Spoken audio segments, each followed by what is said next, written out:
let's just sew whatever. Hello everybody, welcome back to my channel. Today we are going to be making the baby Belle bucket bag from Rosa Patterns. It is absolutely adorable. It was so fun to make. Actually made it completely on my cylinder arm over here. I thought, you know what? It's time. Just do it. So yeah, there are a couple struggles. It's just kind of where we're at in life, but I hope you enjoy this tutorial. It was so much fun to make. The shape of it is super fun. All of the materials and hardware that I used are from Mormino.com. Some are not currently available, but they will be available later. So I hope you'll check back on the website and don't forget to subscribe. So I thought, I have this machine. I know how to use this machine. Why don't I ever use this machine? And the main reason I don't use this machine is because it's not the best angle for filming. And you know what? That's just gonna have to be okay. So I'm gonna start by winding a bobbin. I'm gonna wind 2 bobbins. That's what we got going on here. I've got my chair as high as it will go, I think. And the height of this is not bad. If you don't know what this machine is, I am using the Thor 1341, and I did get a pink one. I did not ask for this to be pink. It was made pink, and I did purchase this machine. In case you're like, you got it for free. No, I didn't. Anyway, so in order to get to the bobbin casing, I do have to take off this little table attachment. This table attachment is from Recent Relics Designs. I did purchase this. This is the mini workspace table, or the mini top, I don't think it's the top stitch table, but this just comes right off. It has 2 little Allen wrench screws so that we can access the bobbin compartment, because you do not want to wind a bobbin while there is a bobbin currently sitting in it. So we're all set up here. We've got our foot up so it doesn't grind. The bobbin winder is engaged partially. You don't want to have it sitting all the way down. You want to have it just to where it would be if it needed to be full. So right now my speed is at 700, but I'm gonna bump it to 4,200. I'm gonna ease in slow. Okay, there we go.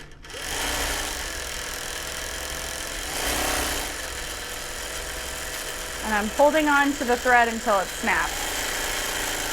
And then we'll let that keep winding. Making sure the tension looks good, otherwise we need to increase it there.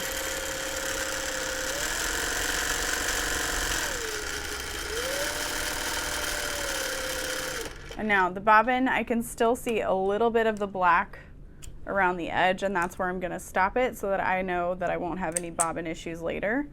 And then I'm just gonna pull the thread to yank it tight inside its other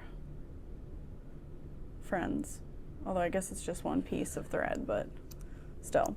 So for each bag I make, I wanna know that I have an extra bobbin. This isn't a very big bag, so I think 1.5 will be fine. But we're gonna go ahead and get 2 wound anyway.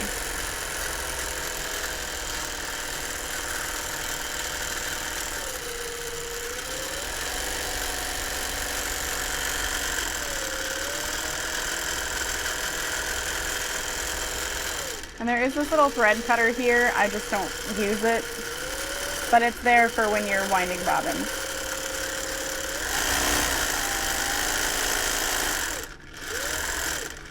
Yeah, I was gonna say this will snap open when the bobbin's full, but you wanna make sure that you've got it calibrated properly. It should come that way, but things change.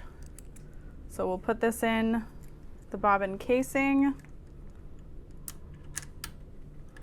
Set that down, and then we'll go ahead and thread the machine. So we wrap it around there a couple times, slide this through, and there's a little lever to open the tension discs, so you'll know you've got the tension in there. I'll go ahead and lower that, and I'm going to raise my needle, and then want to make sure that your thread clicks into that very last circular tension disc, and then you know you've got it in there just right. Sometimes I don't hear the pop, and I just go ahead and rethread the whole thing. Again, if I don't hear that, then I can't be sure that I've got it threaded properly. I do have a video just threading the machine, and I believe Sunny Sewing probably does as well. So if you're like, show me everything in slow motion, or yeah. Anyway, my needle is pretty fresh, so I'm not gonna be too concerned with changing it. Then we'll bring up our thread, and there's that. And then we'll go ahead and reattach the table, bringing our threads out.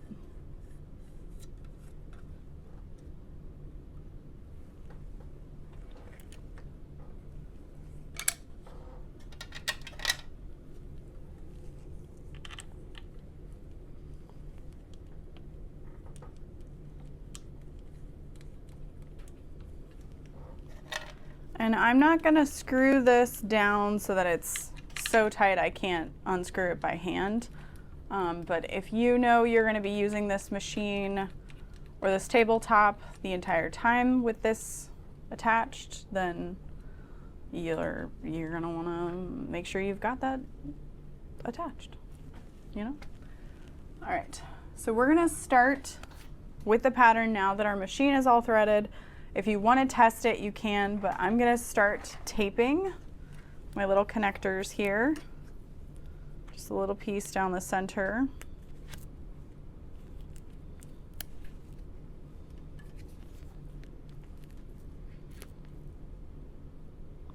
And then just bear with me. This will be the first time in a while that I've made a bag fully on this machine. I did find at Target this little command strip cup, and I attached it.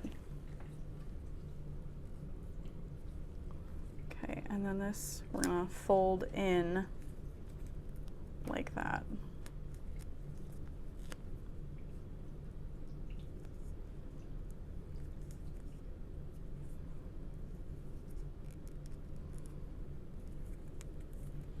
And then we're gonna top stitch this, starting at the tapered end first at 1/8 of an inch. So I've got this little table here already lined up for 1/8 of an inch, so I don't even have to think about it. It's just gonna be that way.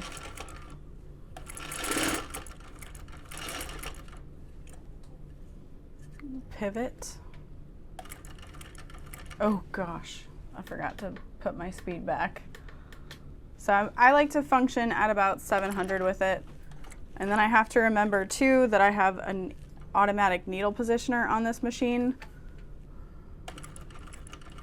So I want to go kind of slow so it stops where I want. And then my height, I need to bump that back down because I'm not using a thick thread. So I want to make sure it's feeding properly.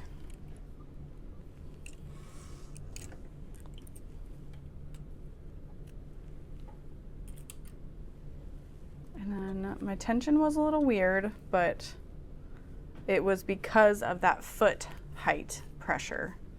So we've got it fixed, and I don't think it looks bad, so we're good. We'll go ahead and do our other one.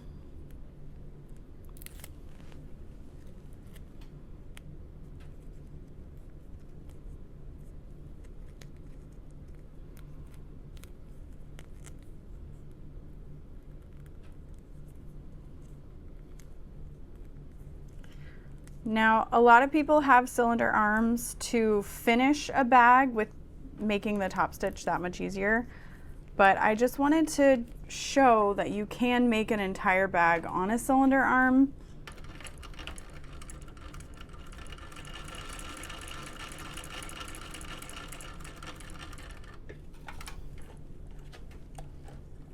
And like, again, I have this machine, I know I need to use it. And you can't get used to something if you never use it.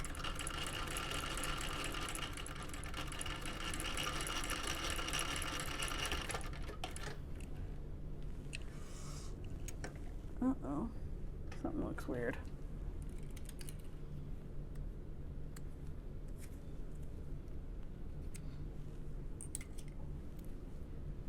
All right, there's those pieces. What is happening here? Oh goodness. Somehow my thread got wrapped around something.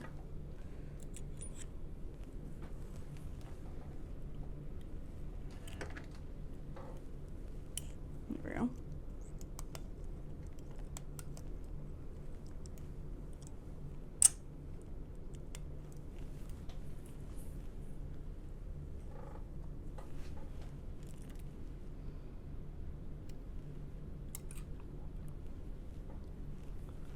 All right, next we're going to be working on our straps. And this is where, if you have a cylinder arm, kind of pre-folding your straps at your cutting table or kitchen table or wherever you can, so that you know they're ready to be sewn, because it's a little tricky here. Now, there is a U-shaped table for cylinder arm machines so that you would have more table space. I just find it gets in the way if you're top stitching. But that is my personal experience. That is not every single user experience that exists. Just FYI. So, I think we can go ahead and tape these.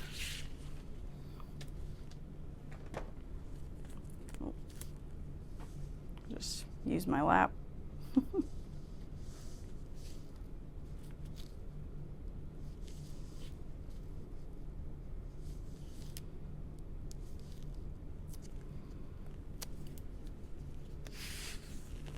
And we are going to get started on our double strap.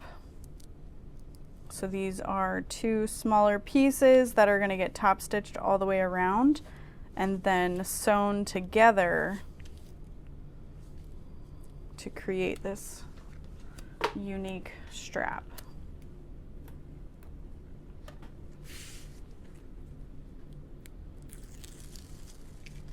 And we'll also make our crossbody strap.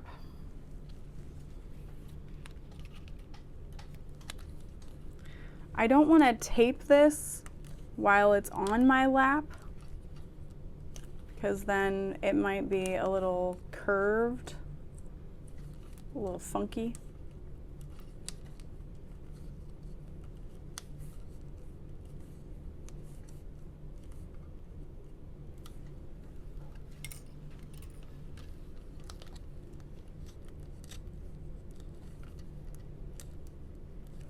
So yeah, normally I prefer to use my 1181 for the totality of my bag making. It's just what I know, it's easier.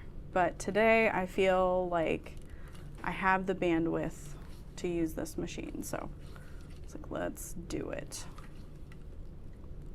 Dorothy's at a birthday party, not upstairs, like, Mom, come play with me, which I'm happy to do.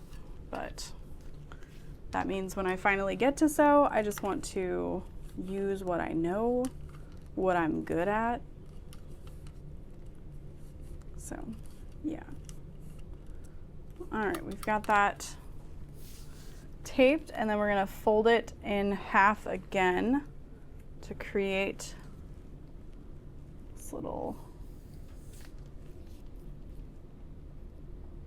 thin strap. Ooh. And then we'll repeat that on the other side as well.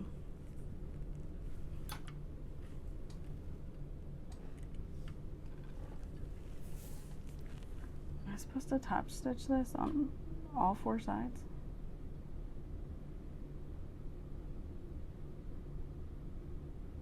Okay. Only along the open edge. Okay. I was like, wait, what? So I just did a little back stitch.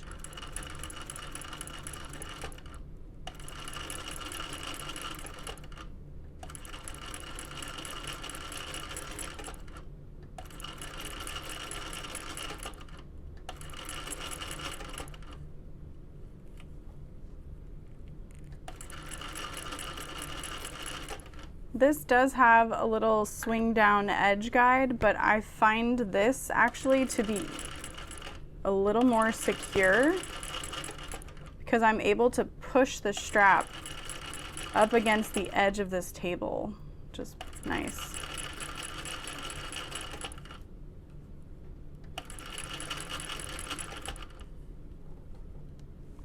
My stitch length right now is at about a 5. But to be honest, I don't know if that is correct. It doesn't quite look like a 5.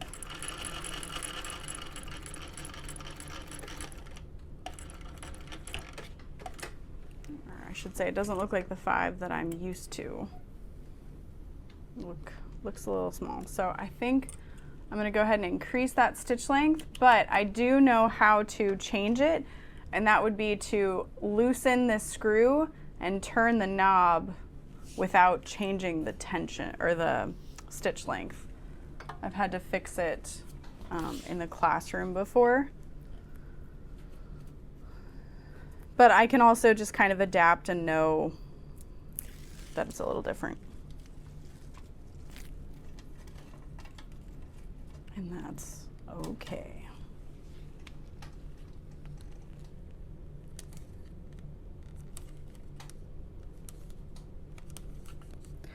So I will probably end up making the crossbody strap on my 1181. Maybe at the end of the video, I'll go ahead and do that. Just so I've got a nice flat surface. Or I'll go fold it off camera and then come top stitch it. Maybe that.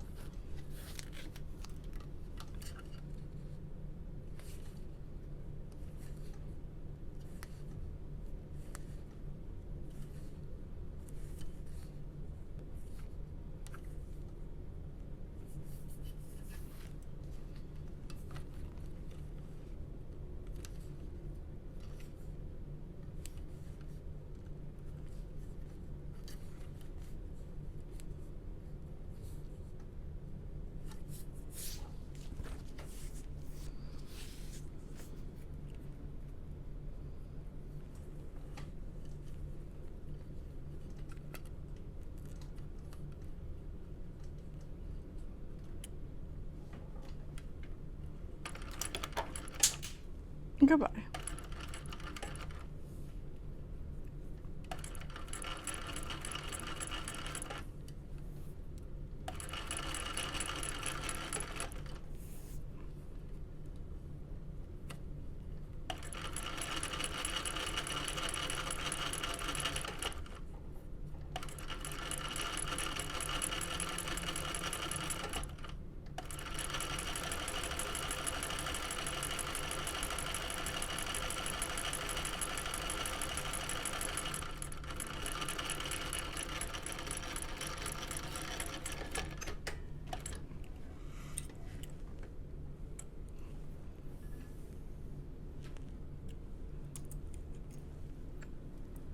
Okay, so these are going to get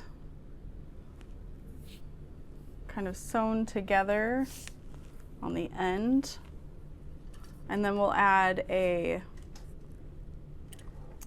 strap end hardware.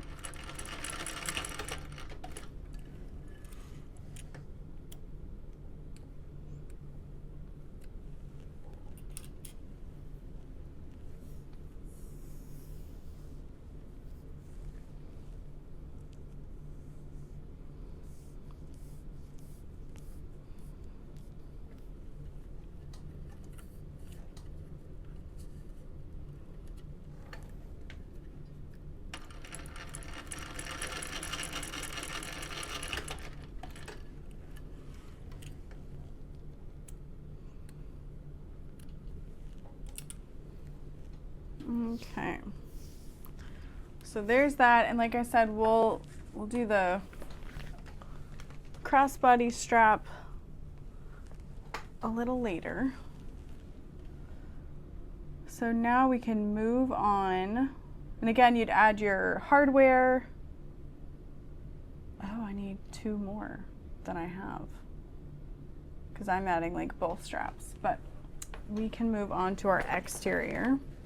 So we're gonna grab our upper exterior and our lower exterior to start and decide which way is the top.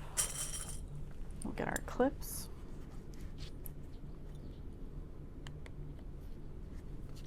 Line that up.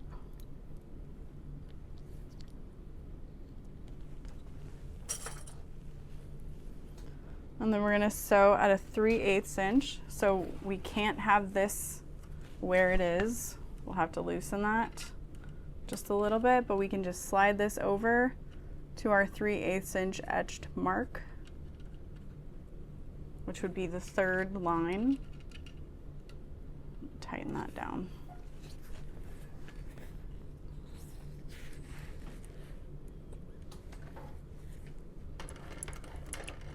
Uh-oh.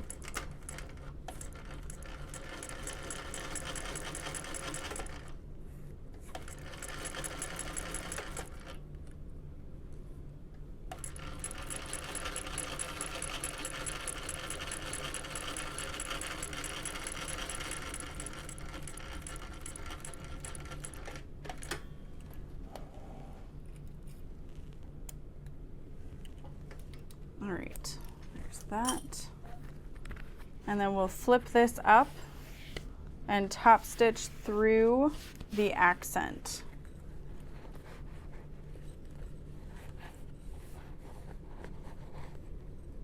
And this is where that guide doesn't really do anything for us, but I can follow this edge of the foot. And we'll just go slow.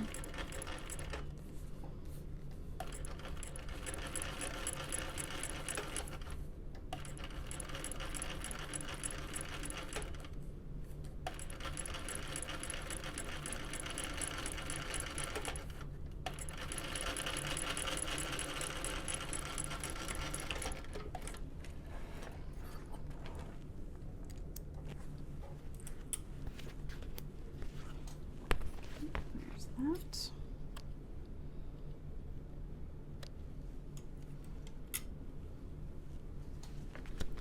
And then we'll repeat on this side.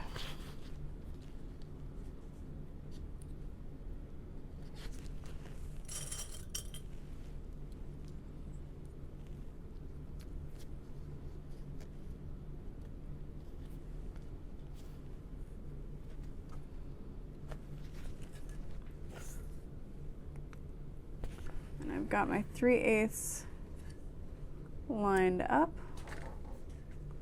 Hold your threads when you start, or manually lower your needle.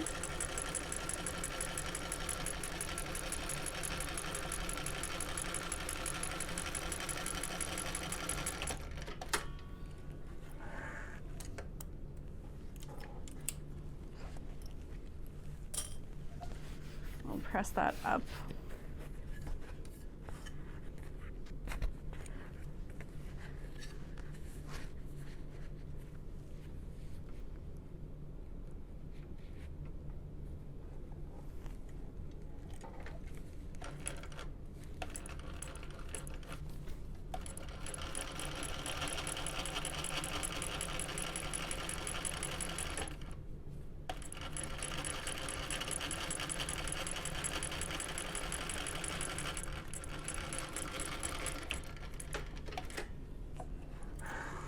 And then I'm gonna add a nameplate.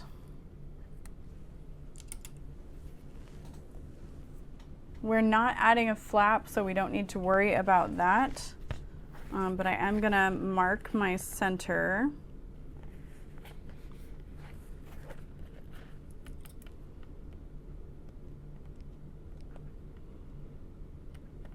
Just a little snip. There. Excuse me. Okay.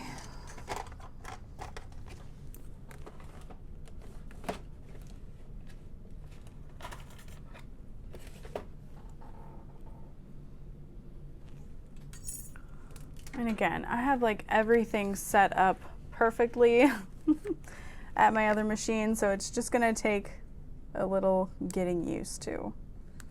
All right, I'm gonna go ahead and just add my nameplate centered on the front, about 2.5 inches above.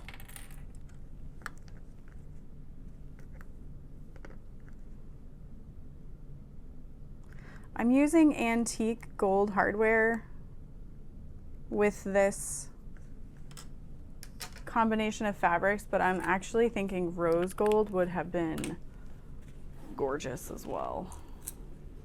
So I've got my lines marked out with a silver marking pen, just carefully pressing my seam ripper into that. And my seam ripper is a little bit different than what they are manufacturing nowadays. I've got more of a standard scalpel blade instead of like a curved scalpel blade. So it's not as intense of a blade.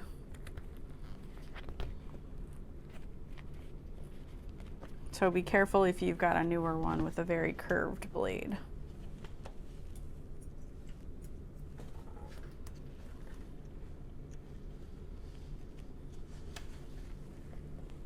We'll press that down.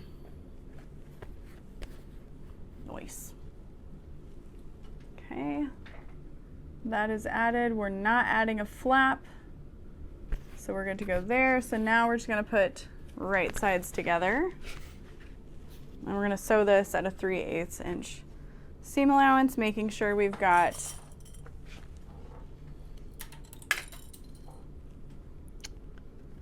this area clipped well together. Oh, ah! It's chaos, y'all. I hope, if nothing else, this kind of shows that when you're trying something new, it's going to be uncomfortable and it's going to be okay. You're going to get through it. Just got to keep trying. All right, there we go.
Part of me right now is like, ooh, top stitch the sides. I'm not gonna do that. Okay.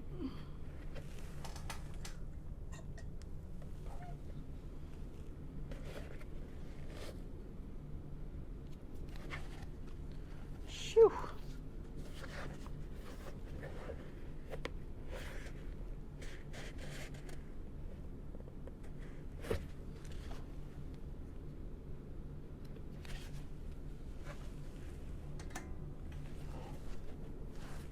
So now we've got our centers snipped across the side, and we can attach the bottom. And we are gonna need a stapler for this.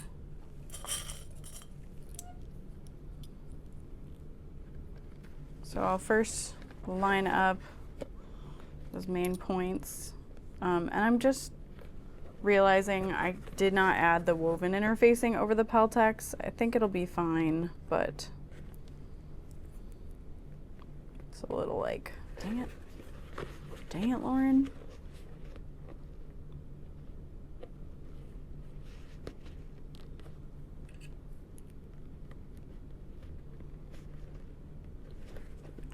And we're just gonna press the rest of that curved bottom into bag.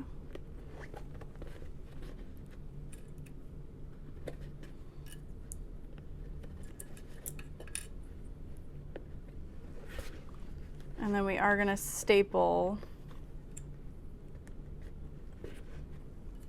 around that.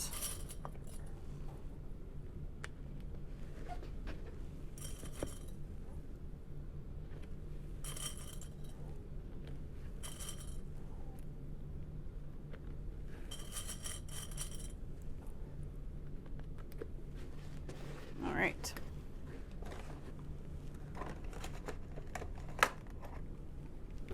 And the steps say to ensure that your stapler is filled, and mine is not.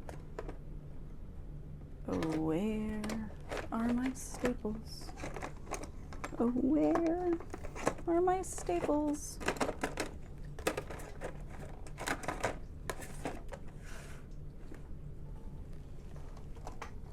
Where are my staples?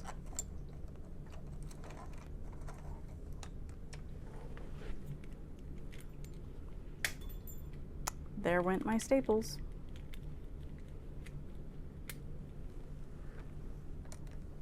Better find them before I step on them.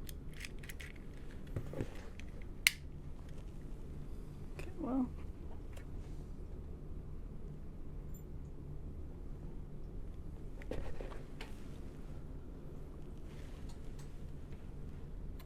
Thank you, monkey toes. Okay.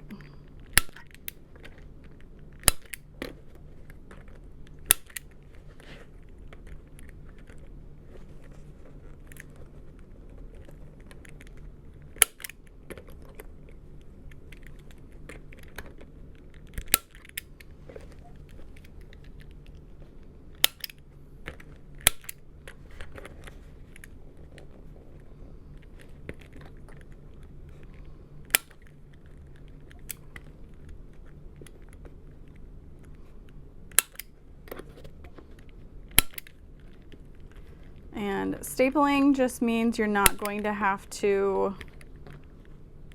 be as careful with everything staying in place.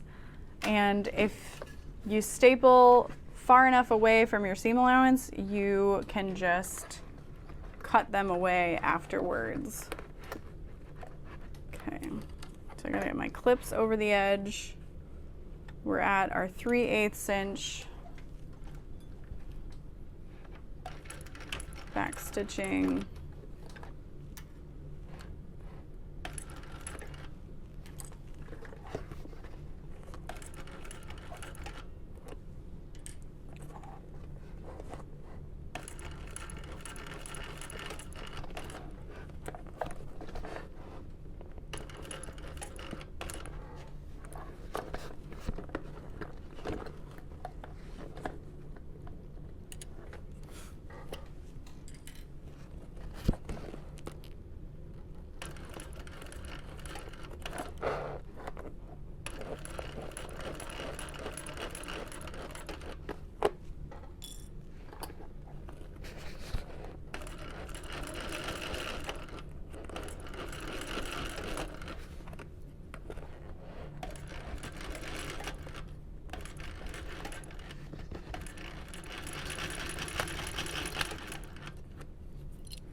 I don't think I was breathing the whole time.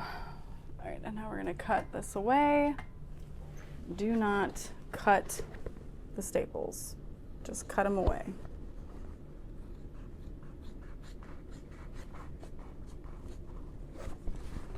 Especially with these fancy scissors.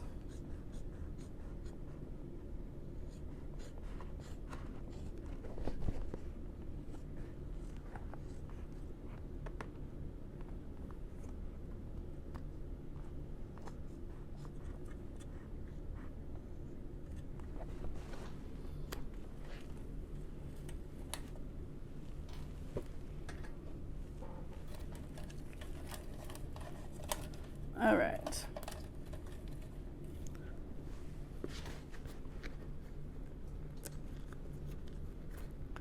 And now we want to tape around the entire top edge of the bag and clip it, and it'll be ready for, oh wait, we want to turn it the other way, because this is going to be a drop-in lining. Ooh, that looks very nice. Gotta go quick.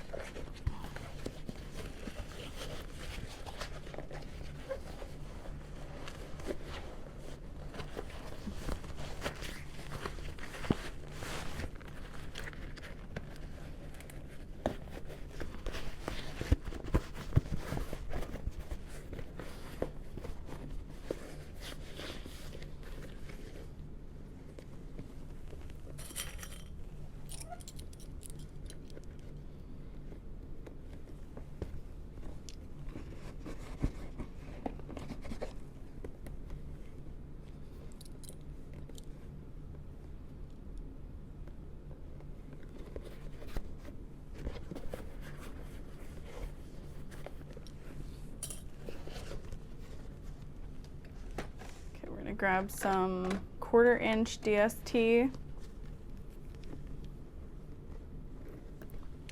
Put this at the top.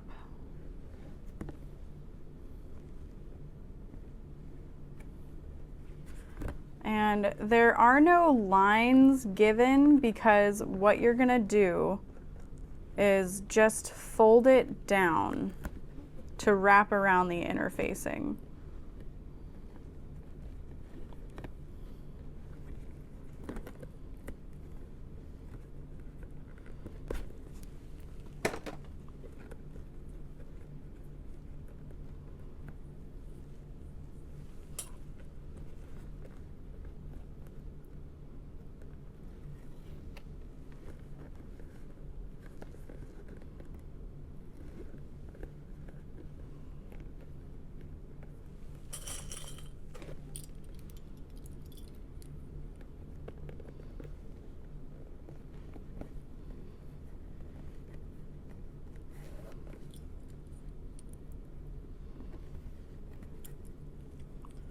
And then since we still need to finish our lining, we do want to clip this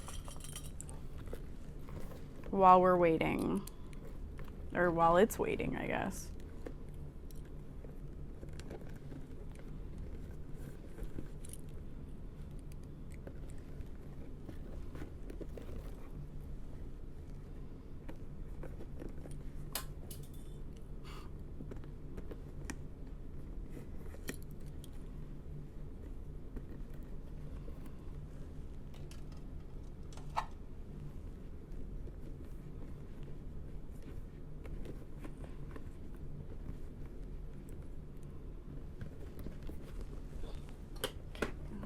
That to rest a little bit so we can work on our lining. Ooh. I am using a recycled nylon for my lining. I'm pretty excited about it.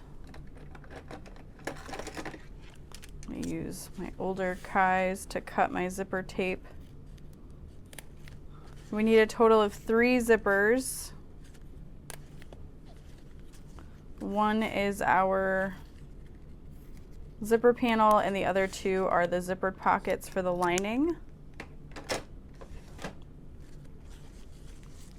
And we don't need to add our zipper pulls yet. I am using, I believe this is Monticello Peach. That's what we named it. So we need one of our smaller and one of our longer, and one zipper to start. Okay.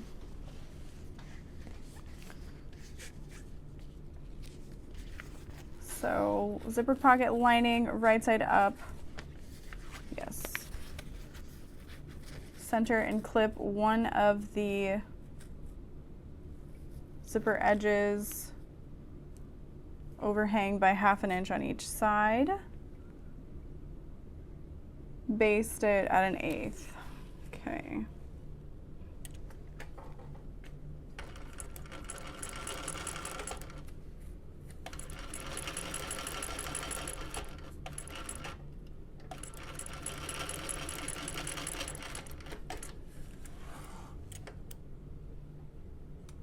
Okay.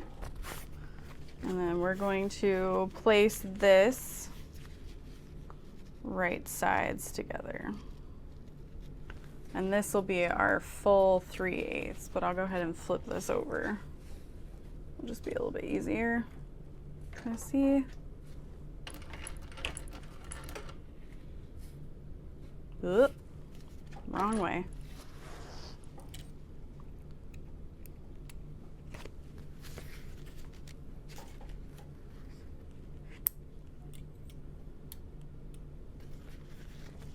Right sides together. So the right side should be over the zipper teeth. There we go. Right sides together.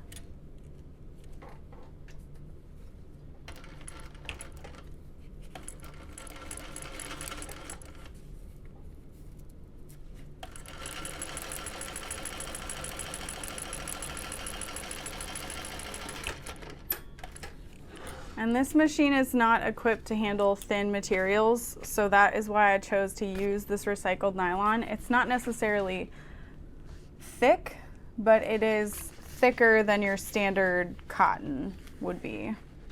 So we're gonna press this down away from the zipper and top stitch that at 1/8 of an inch. Get all my threads out of the way there.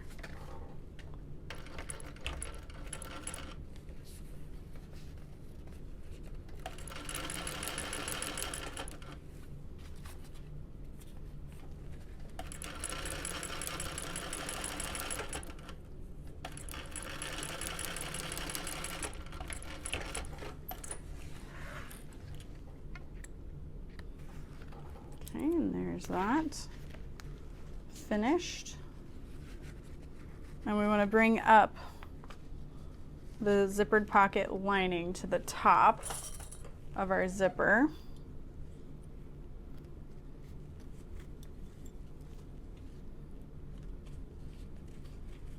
Clip that together.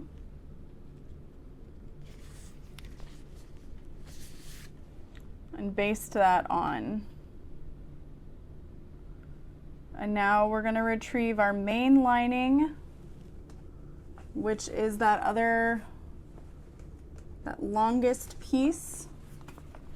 Mine is not directional, so I'm not concerned, but instead of basting and then sewing it again, I'm just going to sew it all together at 3/8 of an inch.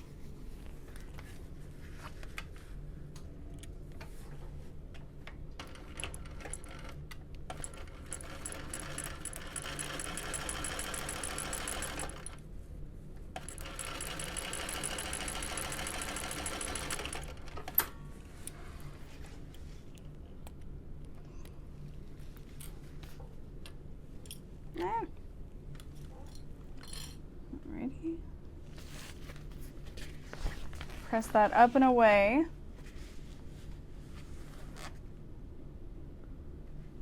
Okay, wrap it down.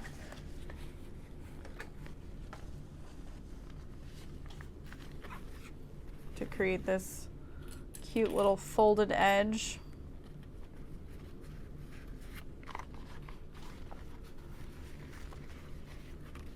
And you want to make sure that's pretty consistent.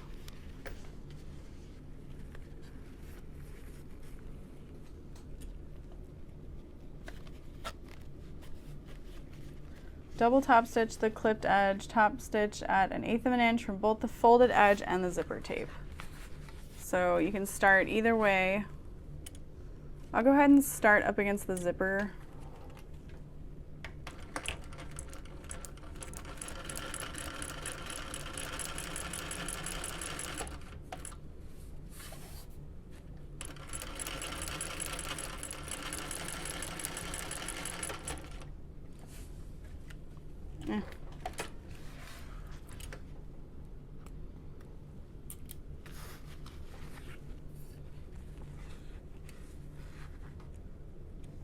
And then we'll follow the inside edge of the foot.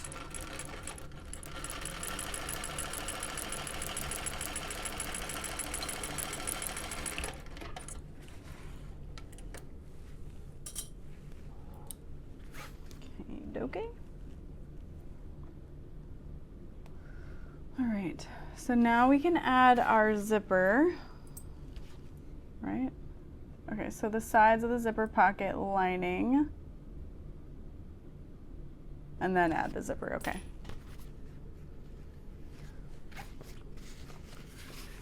So yeah, we're gonna close this up, folding those other pieces out of the way.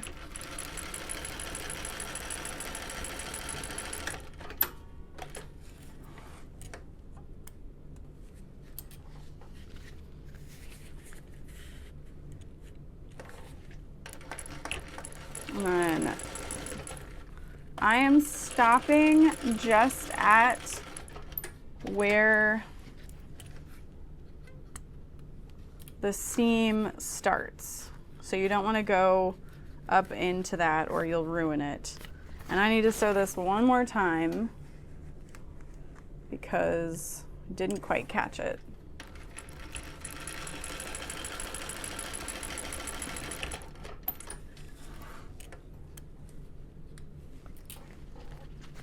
Alrighty, we'll add our zipper pull.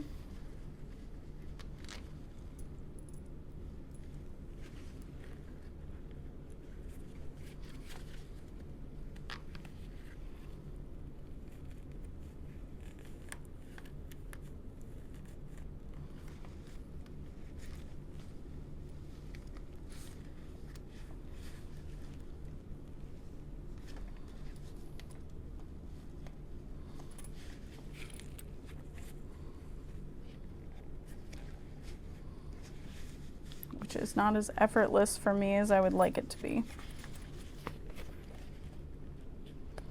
There we go.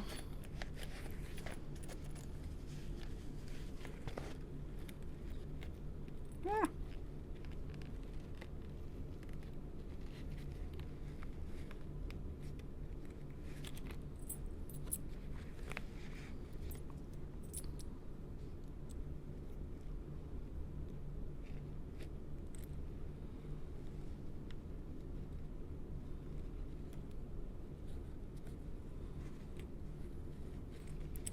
I swear I've seen people put it on this way.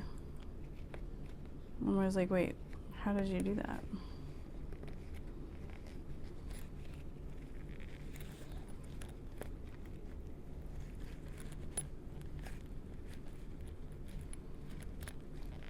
Nope.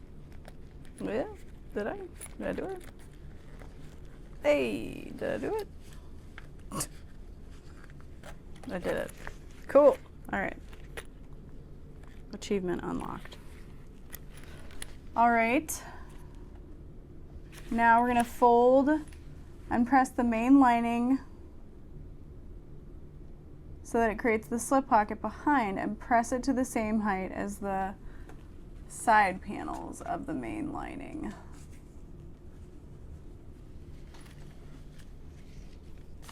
Okay, I gotta fix this.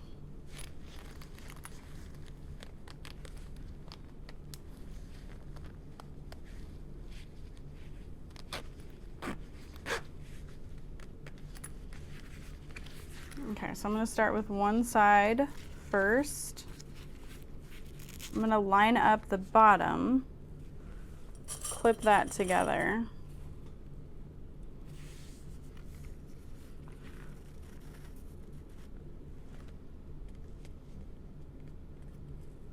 And fold that till the height is right.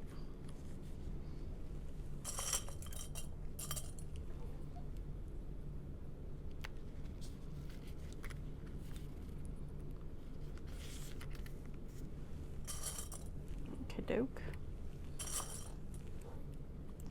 And so that might vary based on seam allowance and the thickness of your fabric, but it looks like it's about 1.25 inches above that top stitched edge.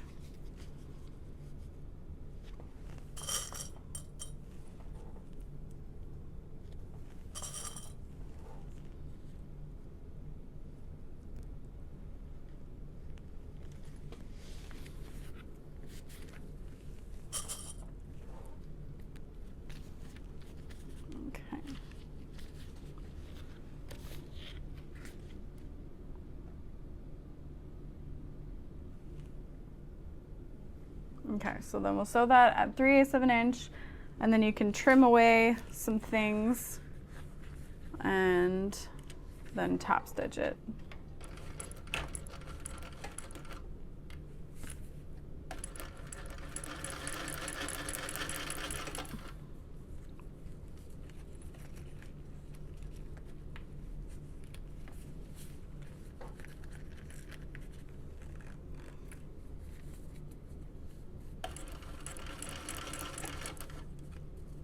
Okay, so I'm doing a bit of a no-no right here because you want this to have been closed.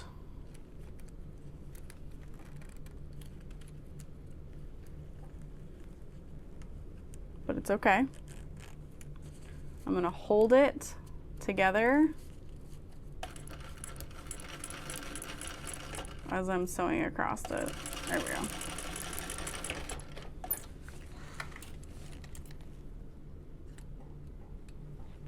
We'll repeat on this side.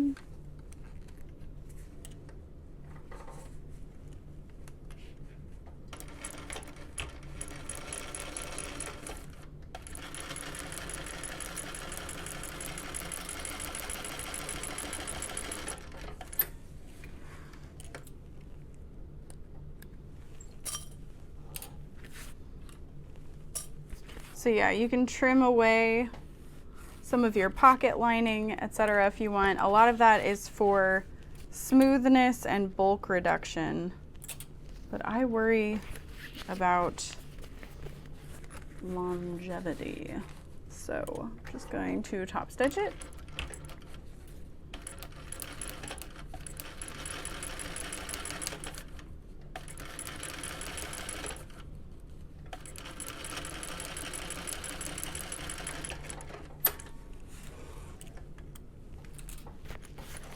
But this fabric sews up so nicely. It's got like a bit of a matte texture. It's really nice.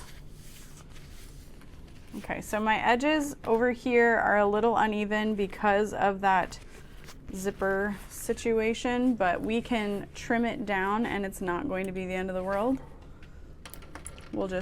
Our lining might be a teensy bit shorter.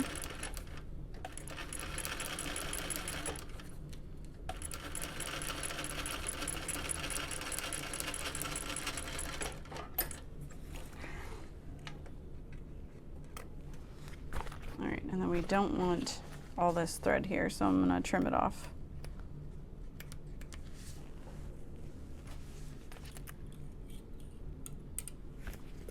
I think it looks so cute.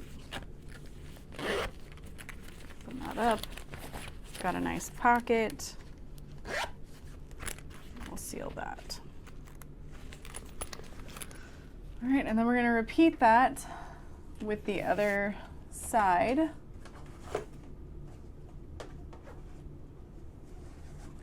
and I feel like it comes together fairly quickly, so it's not like you would maybe want to omit the zippers. I think they're a pretty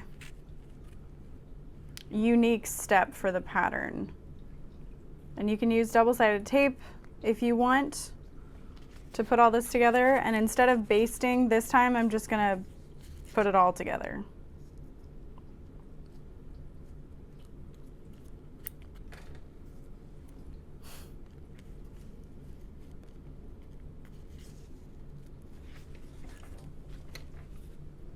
So 3/8 of an inch. I've got my lining and my exterior fabric attached.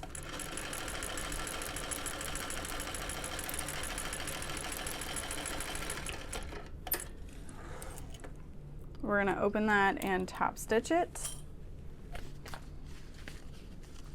pressing away from the zipper.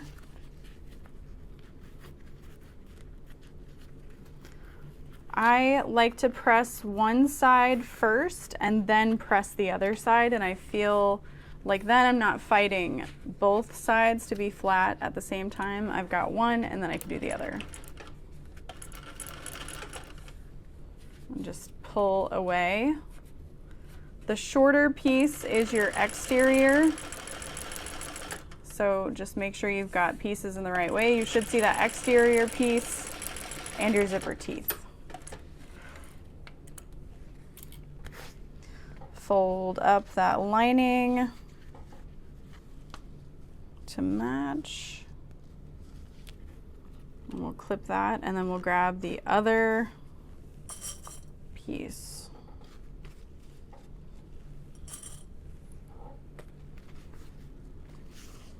My chair is so squeaky.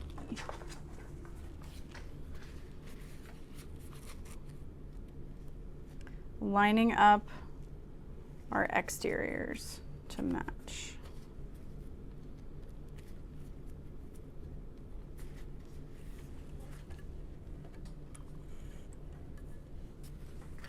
Three-eighths inch seam allowance.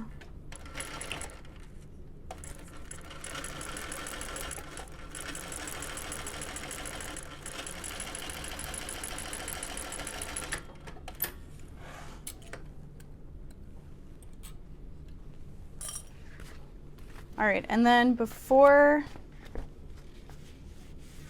okay, well, I'll do this, and then I'm gonna attach my zipper, and then I'll close up. That'll just be easier for me so that I can get my zipper on well enough.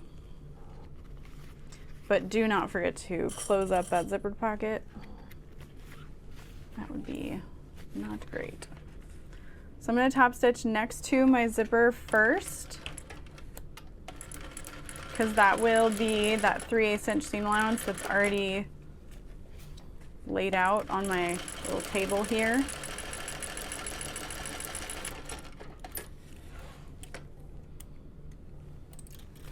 That seam guide is really fun. It's like, I don't even have to think about my stitch being straight.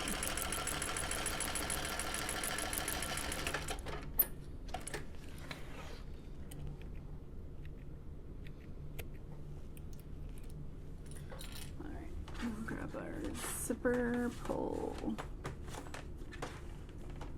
Alrighty. So we're gonna zip our zipper.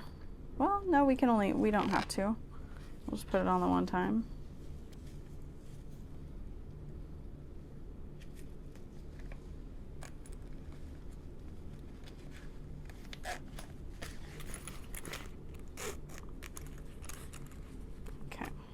So now that's attached, I can fold that out of the way and close off the pocket.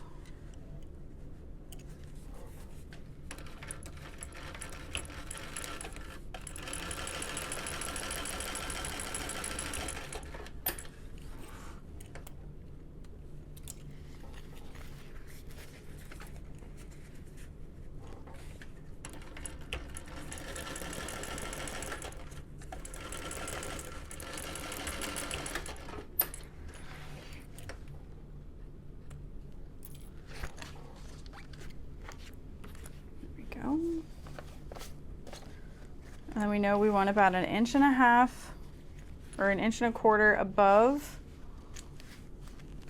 We'll grab our side panels,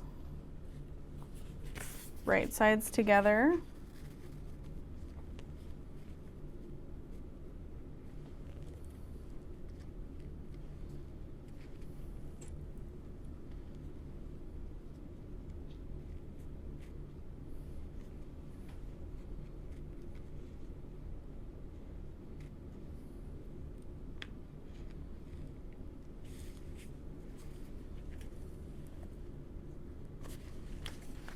I was like, why is my lighter on the floor? Well, Lauren, there's a lot of stuff on the floor.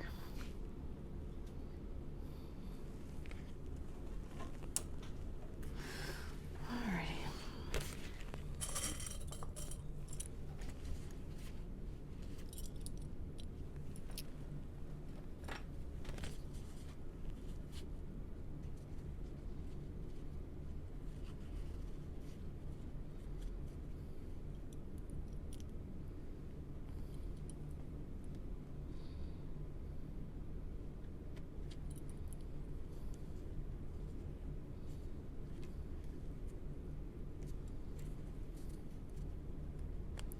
And I do want to add a woven label to this.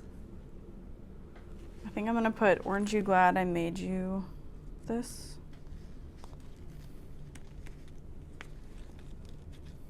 The colors just kind of match nicely.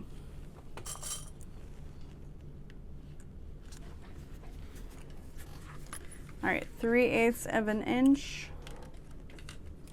seam allowance. Ooh.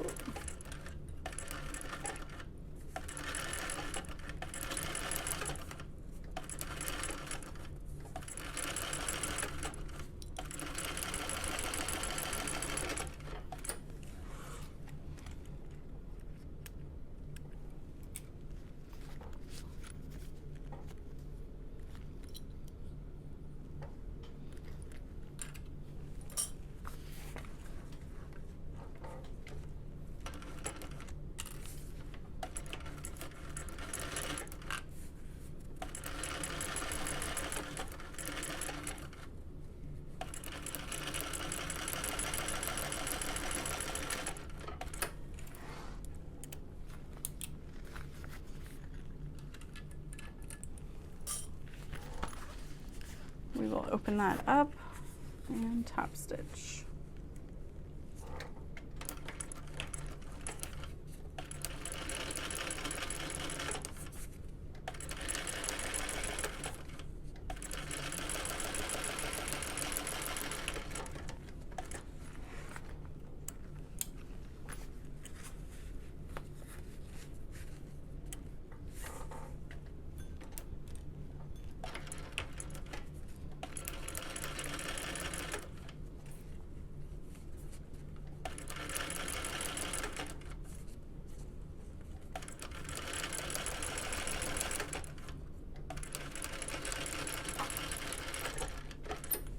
I feel like it might be time to change the needle. I can hear it pushing through the fabric. And I do not remember the last time I changed the needle on this machine anyway. Oh, that's so cute. All right, so we'll mark our top centers and our bottom centers.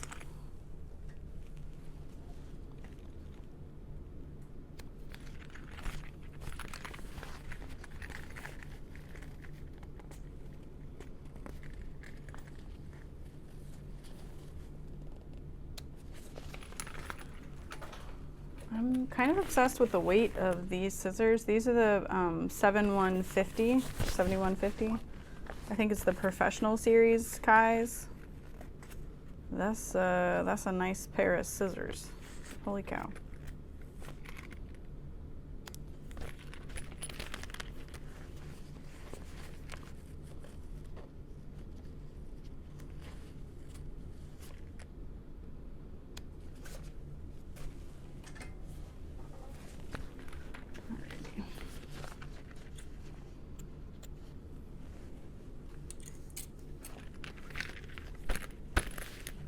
So there's that complete.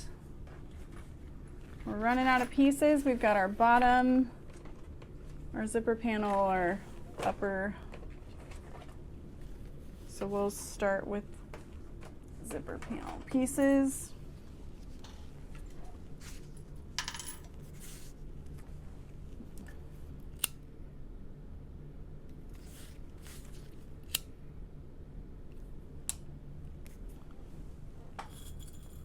So we're going to start by separating our zipper and kind of turning it at an angle.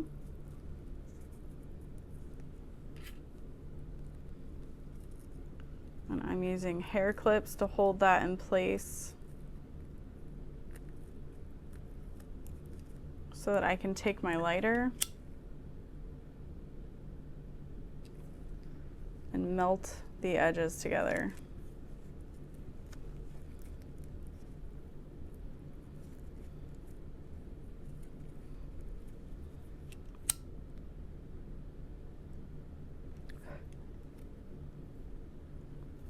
And I just use the edge of my lighter to melt it all. And there's that for now. We want to measure 3/4 of an inch from one edge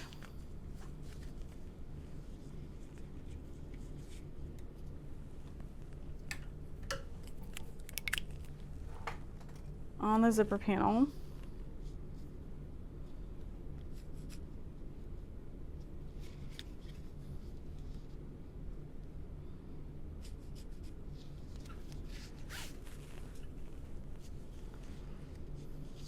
And it should be the bottom edge with the straight sides pointing toward each other.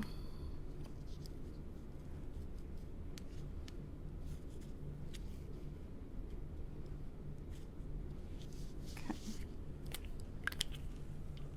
And we're going to tape that down, 1/4 of an inch tape, not 1/2 inch tape. Now, it would be my preference to just do that to the top and bottom, but she has you sew that together at the top and then insert your zipper. So we'll go ahead and follow that. We're folding that up.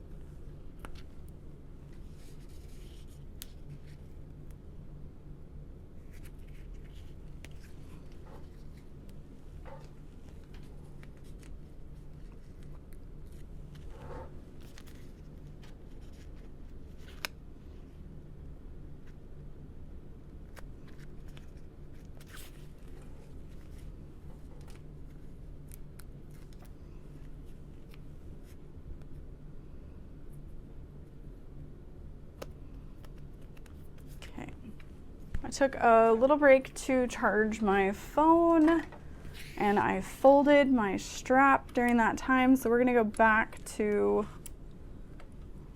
crossbody strap sewing, and then I'm just gonna attach all my hardware at the end. But we can move this to 1/8.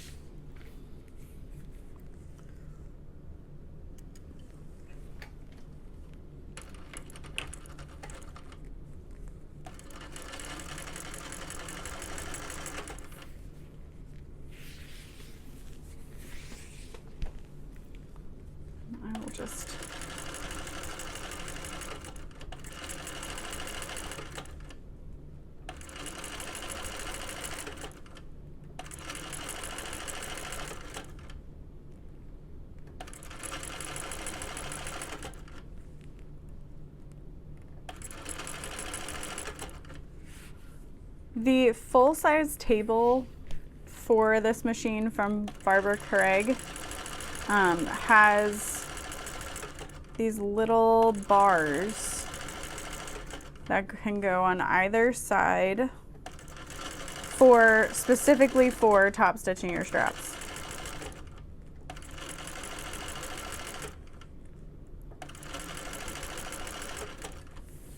Which is super cool. So you just keep your fabric folded and it'll go on either end of the strap, and you can set it up to be the exact width of your strap, and it's just kind of like autopilot for strap making.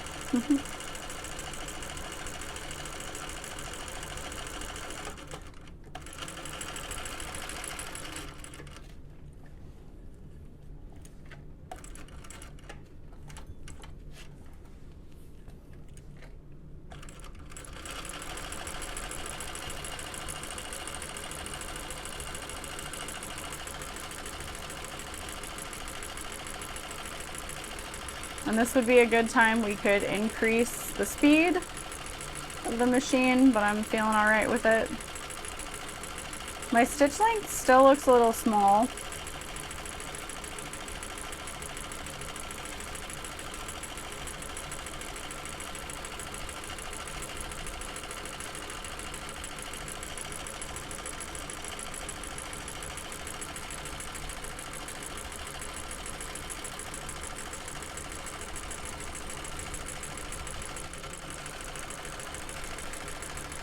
But that's okay.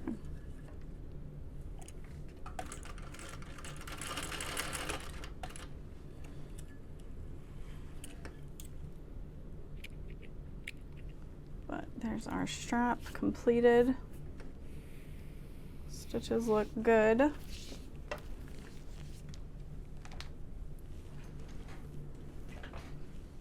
So now we can circle back to our zipper panels. So I've gone ahead and lined up the bottom folded edge, and then I set that clip edge together. And we're going to move this back to our 3/8 inch and tighten that down.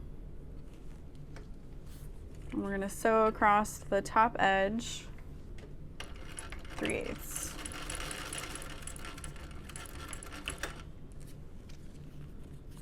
Both sides.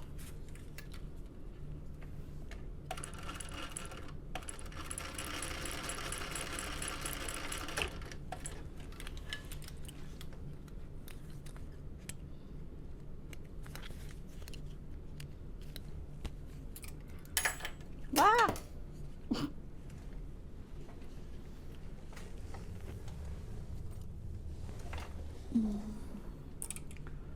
Once again, when you're disoriented, things just aren't the same. So we're going to trim that down as per the instructions.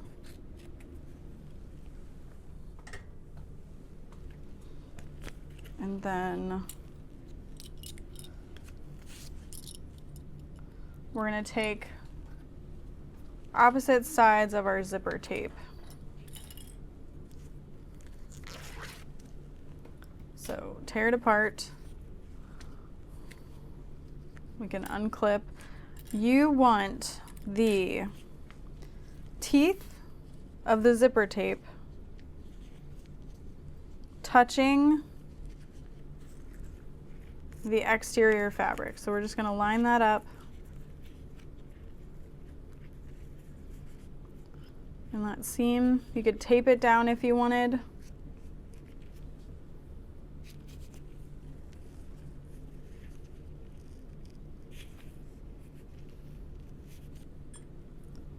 This is a little different than I'm used to doing a zipper panel, but it's kind of cool.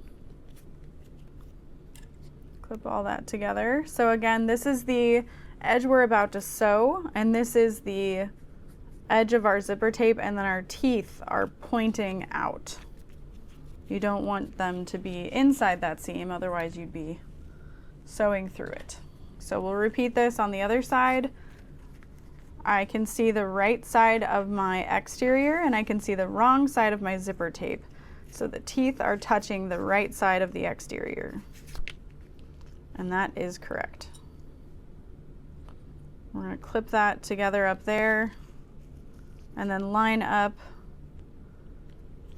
the fabric edge of the zipper, not the teeth edge, up against this seam. And then we're going to sew that at a 3/8 inch seam allowance.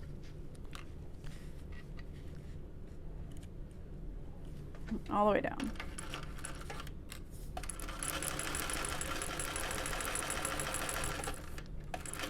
And then stop just before the raw edge, or that folded edge of the bottom.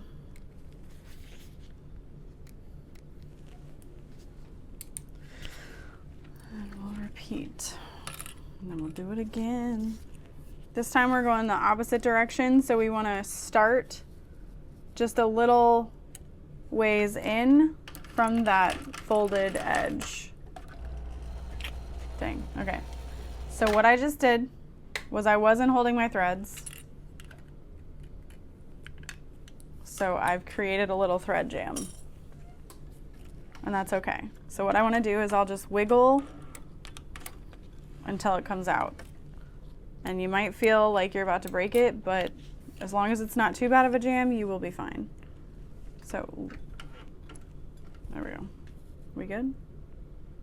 Come on. Machine's on. Come on. Ah, it's still erroring because I did not let the motor shut off completely. This is not the machine's fault. This is my fault. So the machine is still in error mode. Now it's completely shut off and I can turn it back on. But you have to let your machine fully shut off. Ah! And then I did it again. I wasn't holding my threads. That's okay. I can also pull gently on my bobbin and I can feel everything's okay. Pulling on my upper thread, everything feels okay. The motor has completely shut off. It's back on. 1, 2, 3. We're gonna try this one more time. We're gonna pull out all this thread. I hope this error is helping you in case you get this machine or you have an industrial and things like this happen and you're not sure what you've done wrong. Sometimes it's as simple as you did not hold your threads. Okay. See? All better.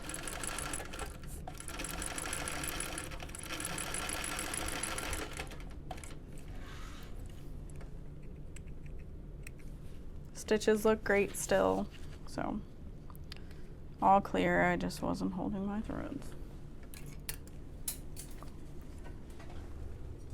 These magnets, buddy, I tell you what. Just not getting everything the right spot.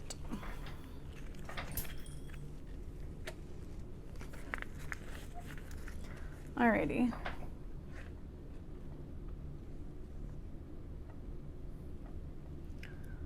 So we want to kind of trim away some of this fabric, but don't trim away your zipper tape. Okay, I'm gonna be honest, I'm not that worried about it. But we want to flip this out.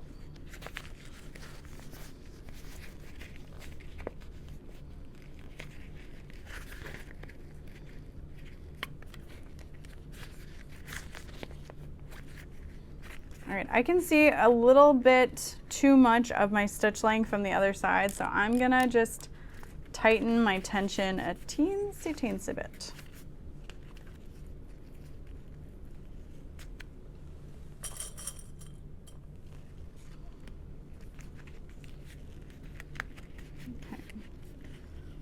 And it's showing to top stitch the zipper panel, but I'm going to top stitch the whole thing.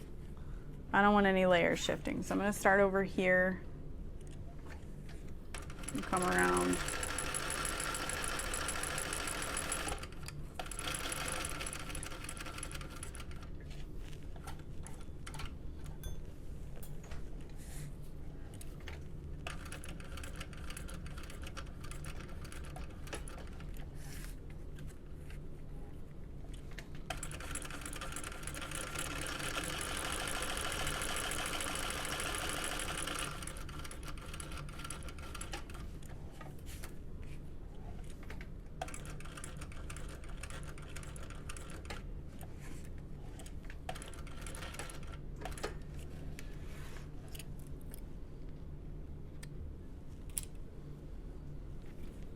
So there's that, and we'll mark our center.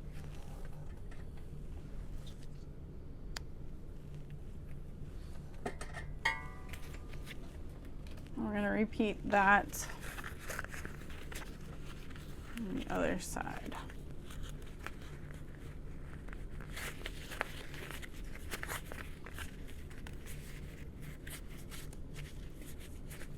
Just like before, I want to finger press one side of my seam first and then focus on the other side.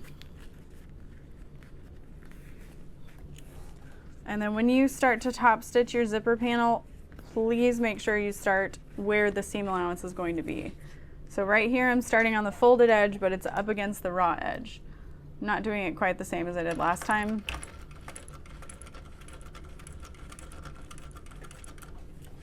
And pivot.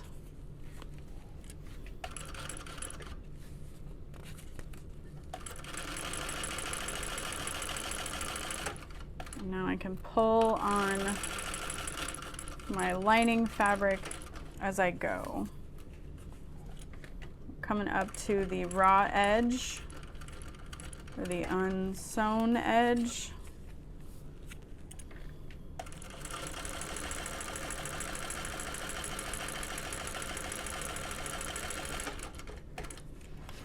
And then we'll see none of our back stitching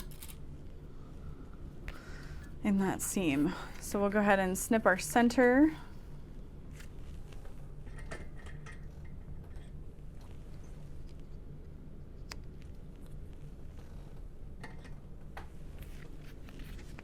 We'll grab our lining panels and we're gonna line up that center snip. I want my, well, your zippers can't zip toward each other. Like, you're not gonna have your zippers going in the same direction, which is not the end of the world. So we're gonna mark our center first. And this is the first curved zipper panel like this that I've ever seen. I don't know if it already exists, but we're just gonna curve the zipper around the lining. And it should kind of start and stop in between the zipper panel, or the zippered slip pocket. And you want your lining face up and your zipper panel face up. So you should see your zipper teeth along the top.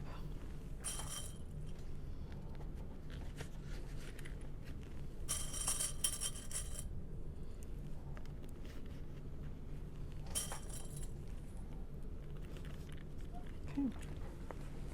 So we're going to base this, keeping it curved. And so the best way to keep it curved is to just kind of hold it at that angle.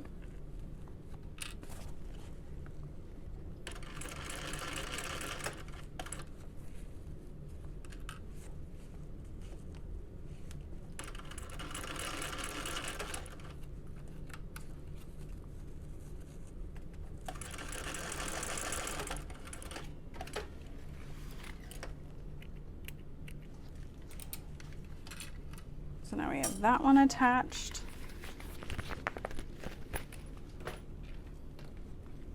And we're just basting that at 1/8 of an inch.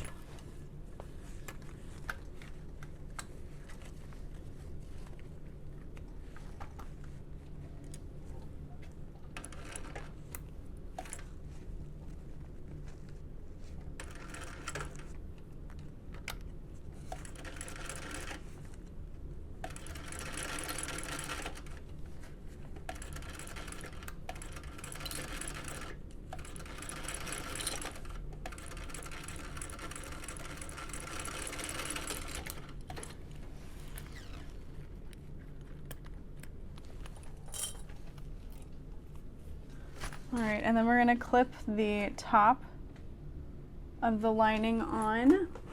And again, it's getting exciting. We're running out of pieces. We can mark our center because there is a little bit of an overhang. But just like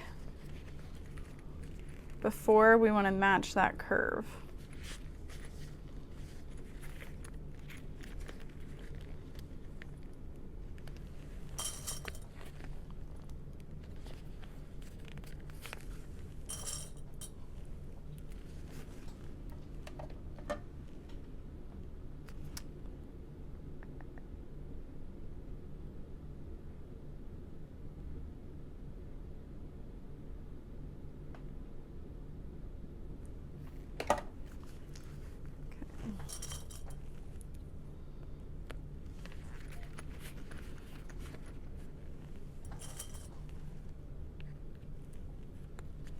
All right, and now we're gonna sew that at 3/8.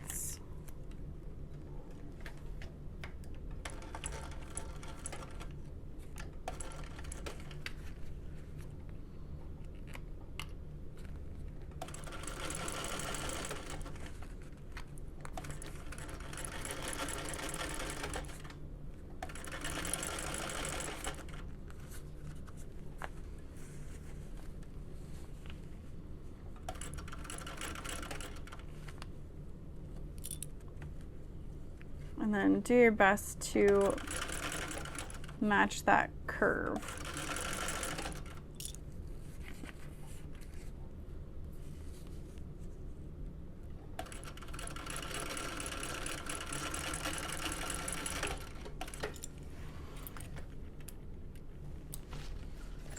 Alrighty. And then you can trim things down, and we're going to top stitch underneath.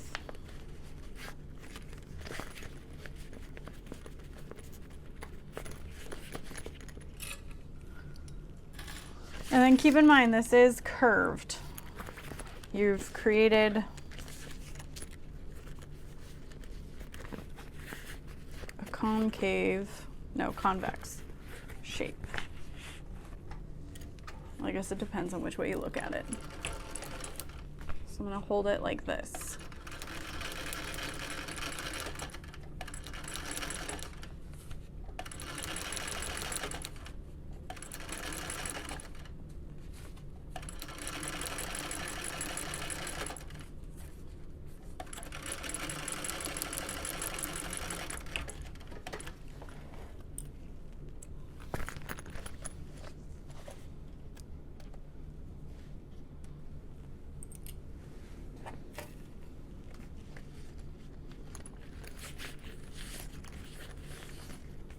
So I'm just making sure everything is sitting nicely. Repeating this on the other side.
set the clips down.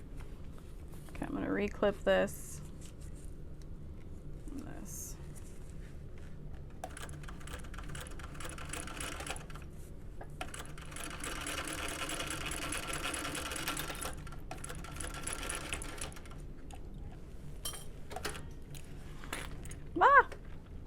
Ah! No! What the heck?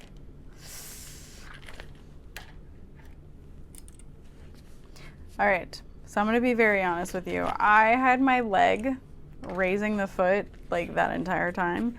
So I think that's why my stitches didn't take. I was so focused on keeping everything lined up that I laid my leg up against the foot riser. Ugh, okay. Which totally disengages the tension discs, which means there was no tension, which means why would they hold? So, great practice round. Things were looking fine, but that's okay.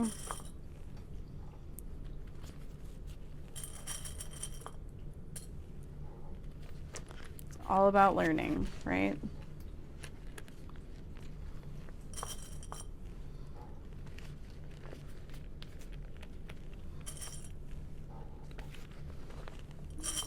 I'm learning too. Alrighty. Okay. Get my leg away from that. And that is something I've seen people do in classes or when they're trying out the machine. So again, I know the issues. I know a fair amount of the issues that can happen. So I hope this helps you troubleshoot at the very least.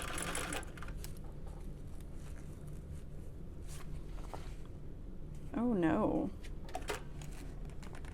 The stitches still are not taking. What the heck?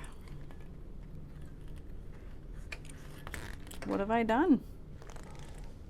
What did I do? Maybe the bobbin is caught on something or out? I'm like, can this withstand another row of stitches?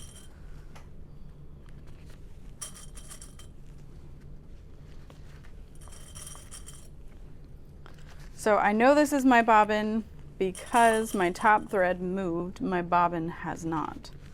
So very weird. I would guess my bobbin might be out or it's caught on something. So let's take a look. I think I could even just take this off.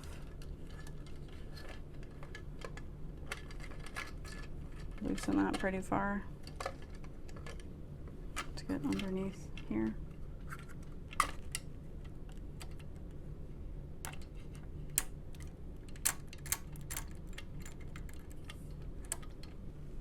All right. I have no idea. I have enough bobbin. We'll go ahead and change it. Okay.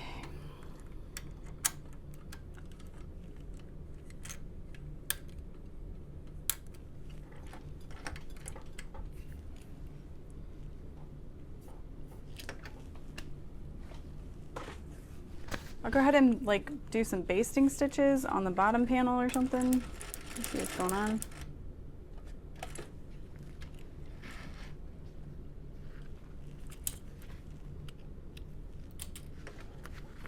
Okay, it looks fine.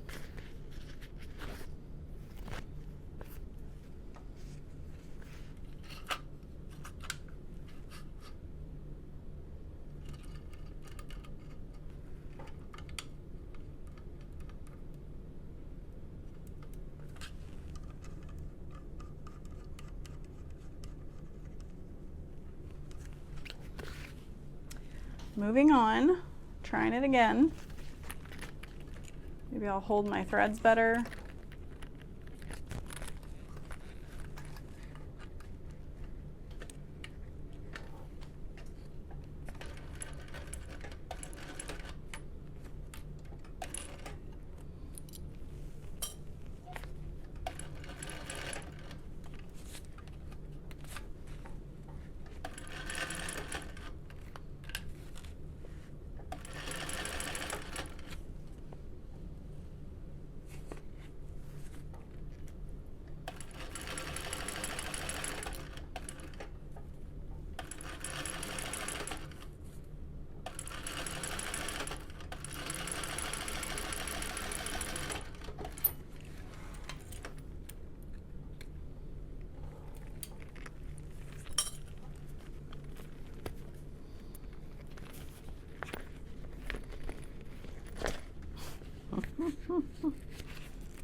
Something slipped. So I gotta seam rip a little bit because I can't leave that be.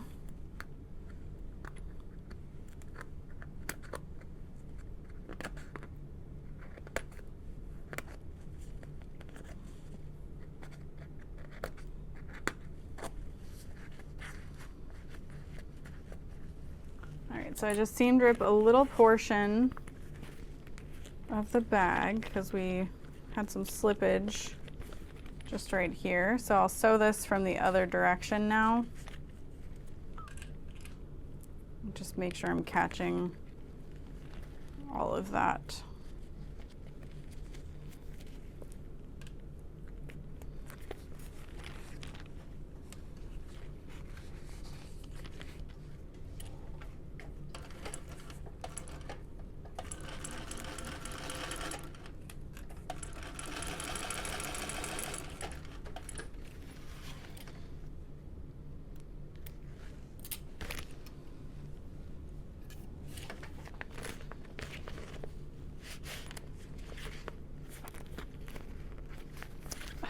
Happened on both sides. What the heck? Basically, I just didn't catch my zipper panel because I didn't sew the curve just carefully enough. That's okay. I pulled it back in.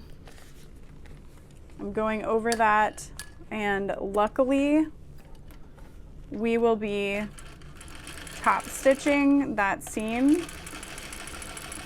so it should all hold okay.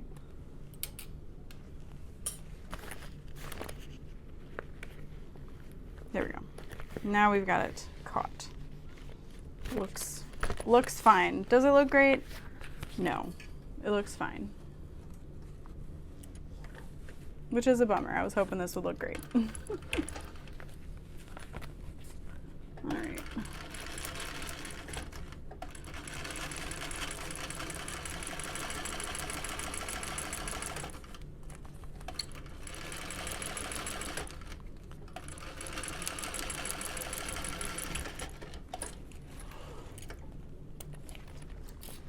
Alrighty, there is that. So now we're at the point where we can put right sides together. Our zipper panels are zipping to the right direction, the same one. So that's great news. So we're gonna grab the side seams. We're gonna trim, the top trim lining pieces and clip, then continue down. We're gonna grade our stitch line slightly, which is great. Okay. So we're gonna clip everything together. So the exterior top is, or the interior, the top lining, we'll call it what it is bigger intentionally so that your bottom lining is smaller as you get towards the inside of the bag.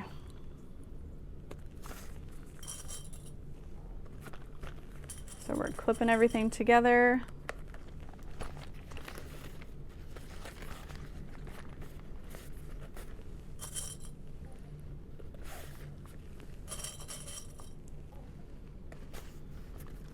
And we're gonna keep a consistent 3/8 of an inch.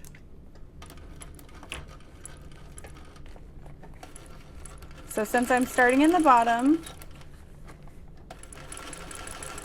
at that 3/8, and then we've got some wiggle room here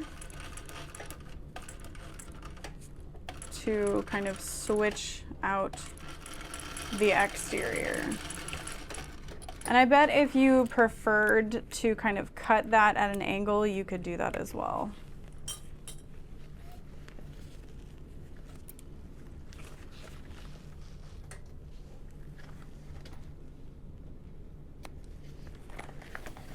And then we're just gonna kind of trim that down.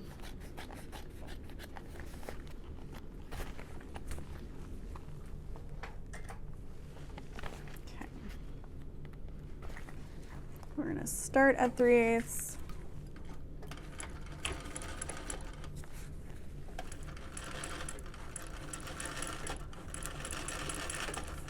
remain consistent with 3/8.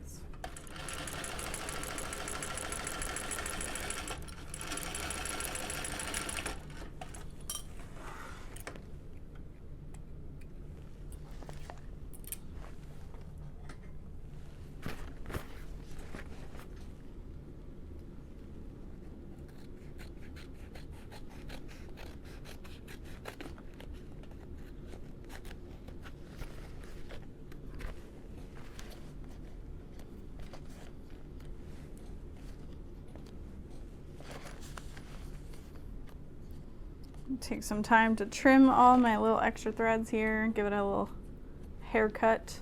Don't trim your zipper.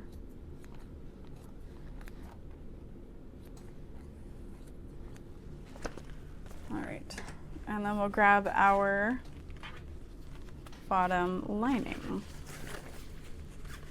Right sides are together.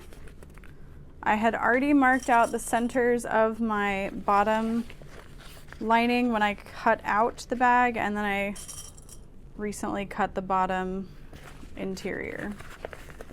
We've got our sides as well. And then just like with the exterior, we're going to want to staple. We're just lining up our centers first and then work within each quadrant to clip things together.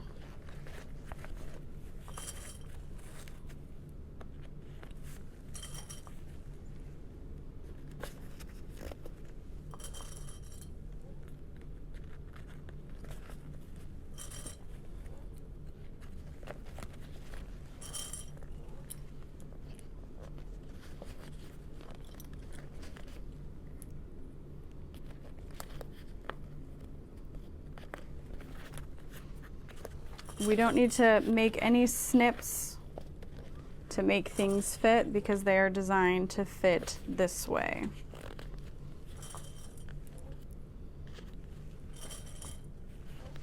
I'm debating not stapling. I feel like everything's gonna hold together well enough, but that could be famous last words, you know?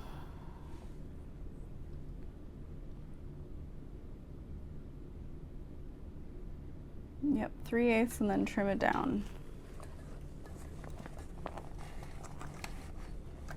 I think I got this.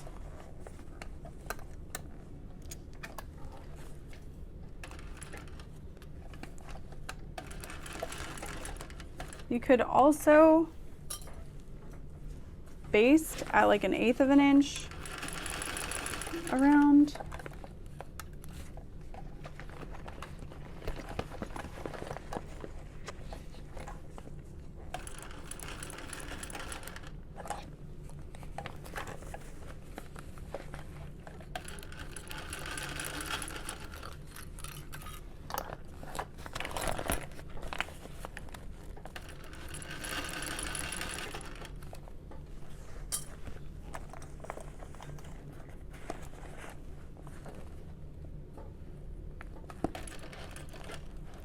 So attaching your connectors and adding all of the hardware is going to be done with rivets.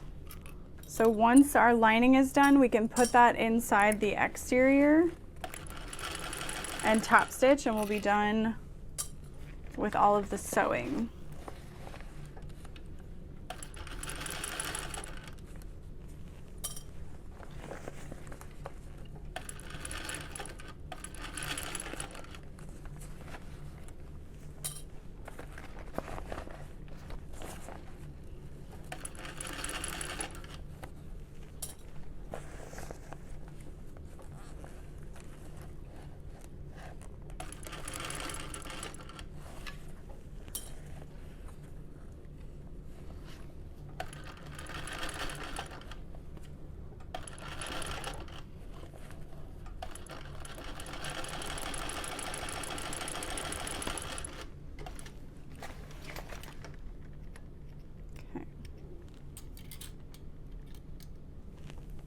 So we're going to trim down the excess lining.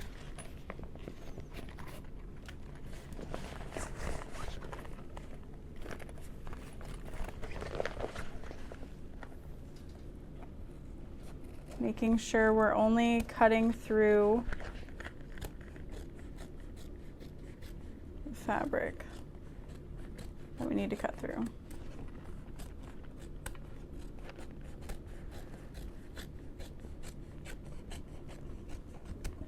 And then I think I'm gonna do a quick second row of stitching.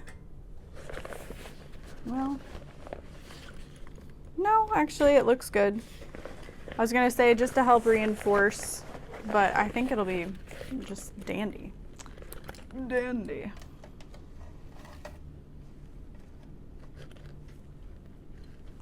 All right, so we're gonna need our 1/4 inch double-sided tape. We do not need to flip our lining.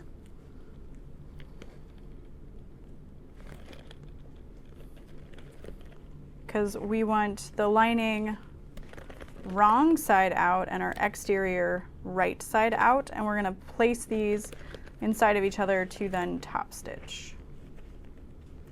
There is no opening in the bag to turn it through or anything like that because we don't need to. We're just dropping it in. And again, this is gonna be folded down over the interfacing. So there's no marked line, you're just pressing it as close as you can to the interfacing.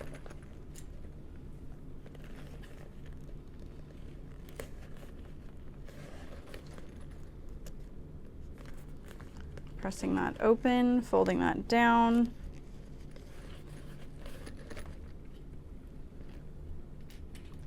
And then we're gonna add another row of tape to this, a little ways down from the seam allowance from where you're gonna top stitch so that we don't have any shifting.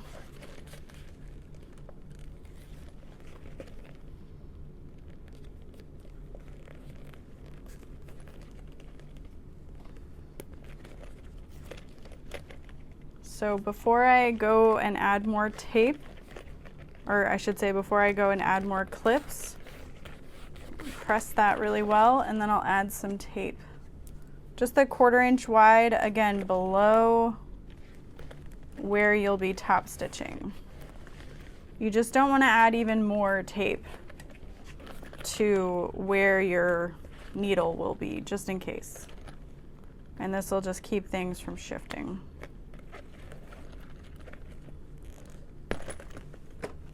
You just don't want it over your clips. That's not helpful. There we go. Okay. It's been a while since we've seen the exterior of the bag, so we're going to go ahead and just give that another little press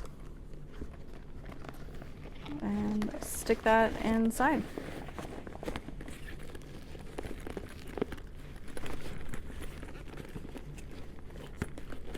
Lining up our side seams. And then what's nice is the way the connectors go on, if for any reason on your machine you cannot top stitch through those side seams, you will be covering it with your connectors. So it won't be the end of the world. I mean, ideally you'd like to, but if you can't do it, you can't do it. All right, making sure my tape is peeled back once I've got my sides lined up. And then we'll be able to remove the table completely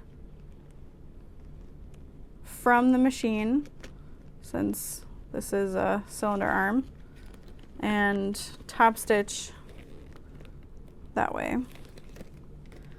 I do have the mini top stitch table, which basically just helps you hold everything, but I think we'll be okay. This bag is small enough that it's not going to be uncomfortable to hold. We're just lining up the top edge. This is adorable. Oh my gosh. It's so cute. Okay, everything is fitting together nicely. You want to make sure that top edge is perfectly lined up with the lining in the exterior. Otherwise, when you go to top stitch it and things maybe accidentally shift, it's not going to be a good outcome. So we can press our lining down inside. If you want to add your zipper, you could, but it's probably easier if you don't.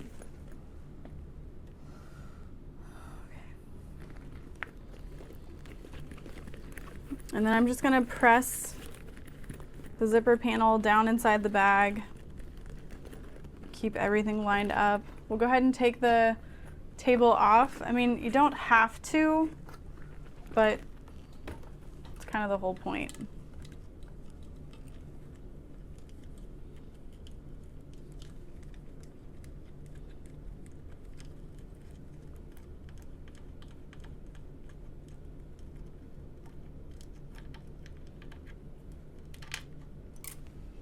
And then I like to keep these on a magnet or in a little cup. All right, the magnet's not working.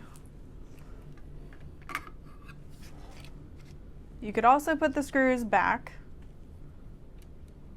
Just don't lose them. I definitely lost mine, and it was a sad day.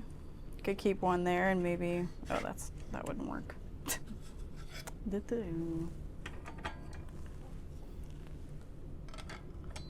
Have the pegboard there for a reason. It's very helpful. All right, I want nice long thread tails.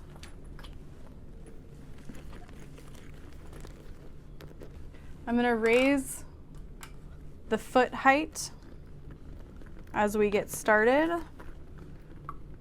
We can use that magnetic seam guide, or you could use, I don't know that you can use a magnetic seam guide. You could use washi tape if you wanted to, or just the swing down guide.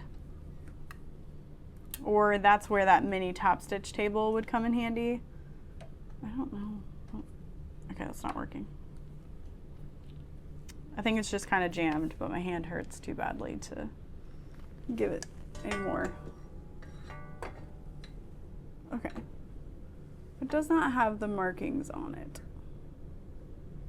which makes sense because there's nothing there. So you could make your own marks. Okay. DIY. That's what we're here for. We like a DIY. All right, and this is where I always tend to have issues top stitching, is I feel like my layers shift. So I'm going to really focus on not having that happen this time.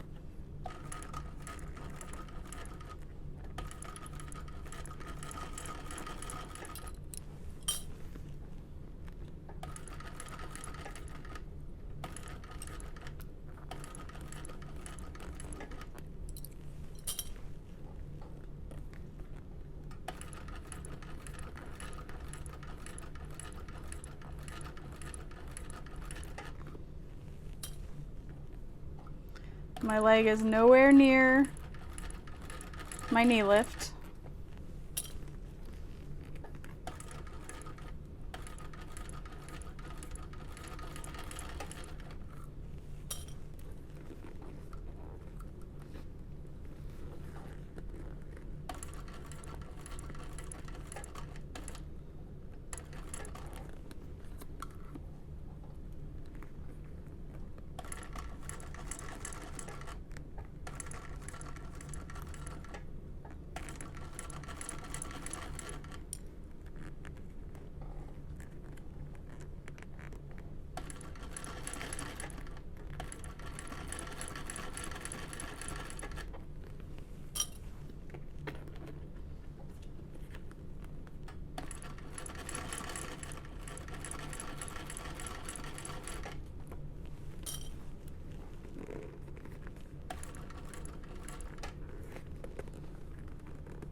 All right, we did pretty good. I had a little bit of shifting, but I also think maybe I didn't tape it well enough. And at least I caught it. So there's that.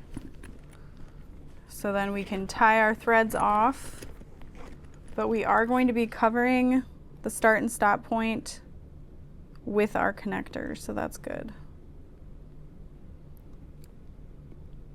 So now we've got our straps top stitched, our crossbody strap is top stitched, our connectors are top stitched, our bag is sewn shut, and it is top stitched.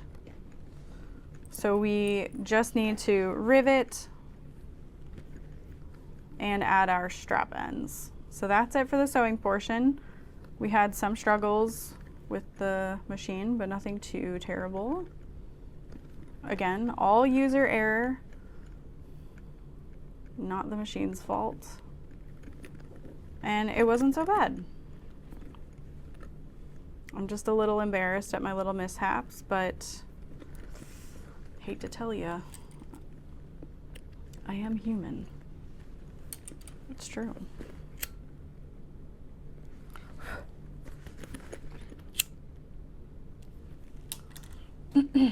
So we can add our zipper pull.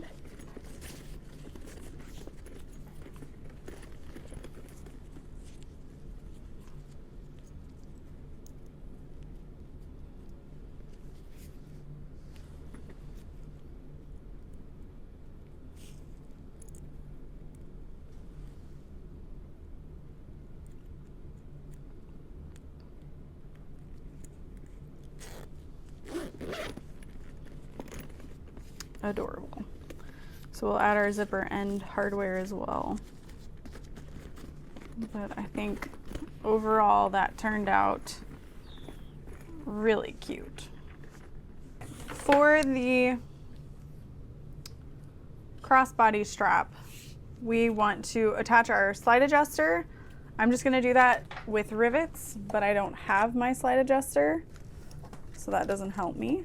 But I'm just going to punch 2 holes on one side. That'll be where the slide adjuster goes. And I'm going to punch 2 holes on the other side, and that'll be where my snap hook goes. Actually, I'll do 2. Okay, so I've got 3 holes created.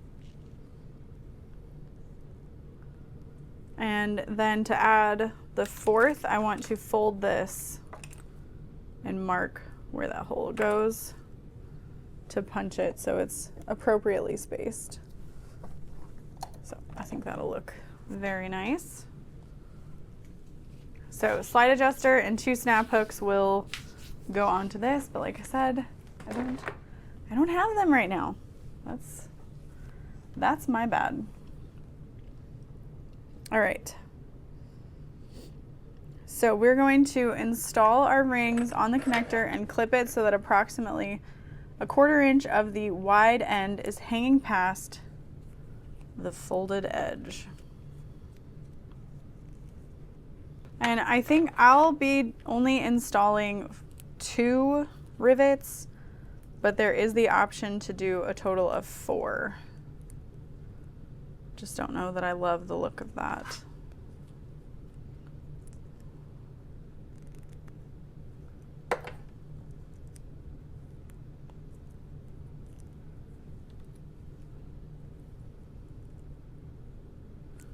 Okay.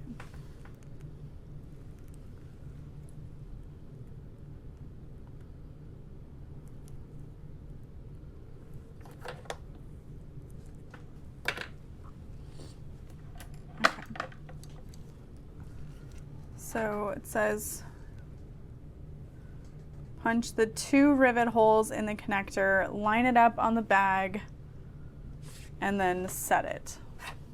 So I'm gonna kind of just, you can mark these out if you want.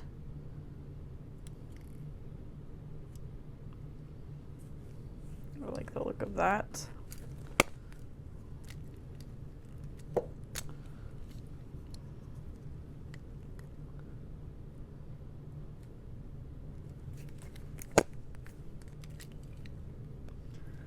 And we're most likely going to be using 9 by 12 rivets.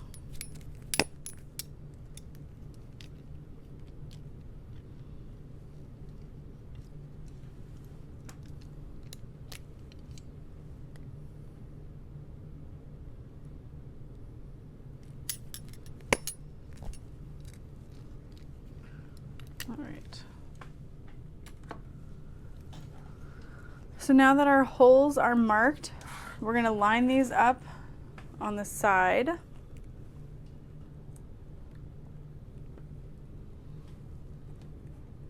And center that. And we're going to mark where those holes are.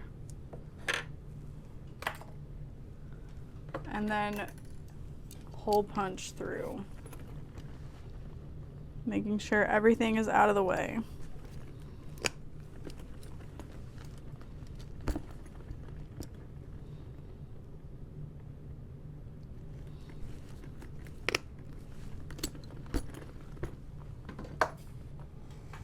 I've got longer rivets here. Okay. So this folded edge goes on the inside, so I'm going to start by putting my post through the back. Right? Is that how that goes? No, the other way. Okay. Well, either way, pick a side to start with. And get that in there. And then we're going to push this through.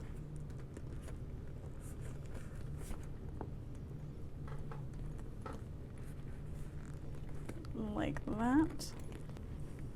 And you'll want to make sure that as much of the fabric is kind of out of the way as possible. You want to see the tip of that cap starting to come through.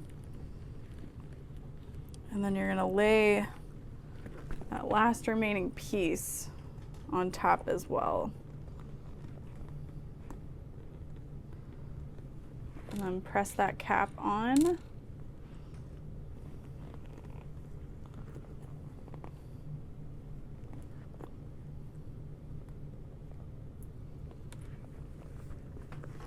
And it should catch. If it's not catching, like if you don't hear the cap of your rivet click, you might just need to compress your layers a little bit more. But a 9 by 12 should be sufficient for this. If you have like those hole punch, or not hole punch, but like the glass breaking tool, we can try that. Or you can use a hammer just to compress the layers a little bit more.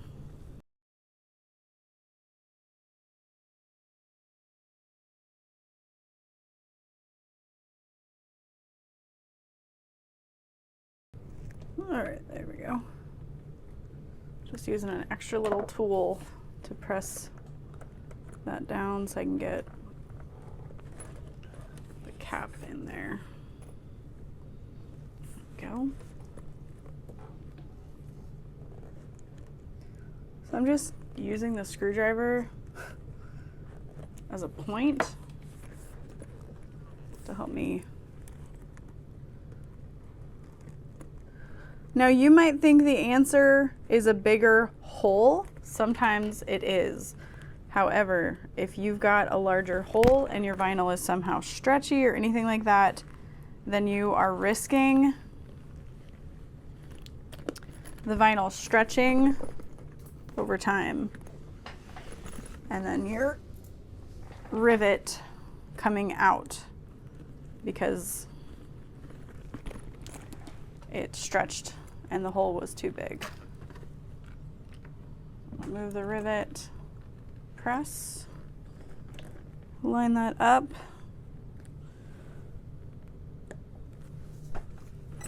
Just give it a little squeeze. Get that cap back on. There we go.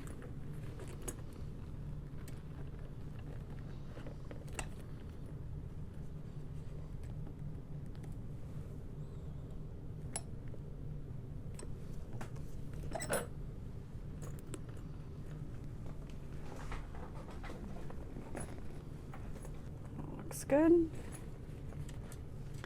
And then we'll repeat on the other side. Making sure as much of the vinyl is cut away from those holes as possible.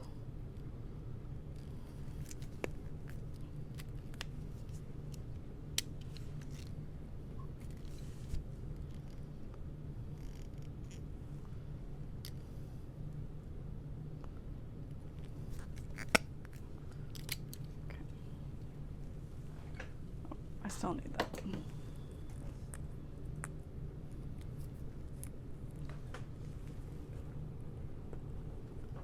Okay.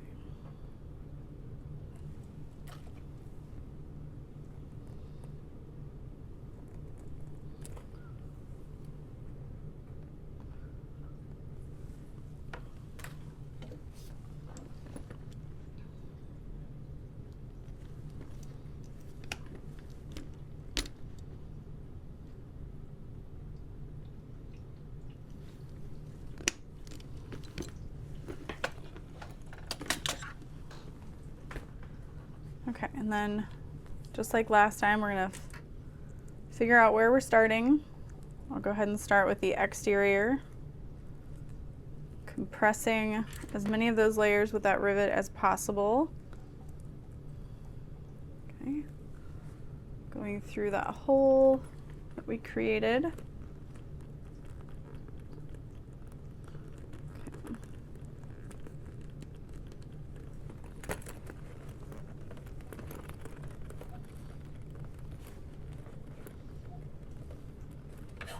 Don't forget your D-ring. Those are attached. We're gonna attach the zipper end. Cut this a little bit smaller.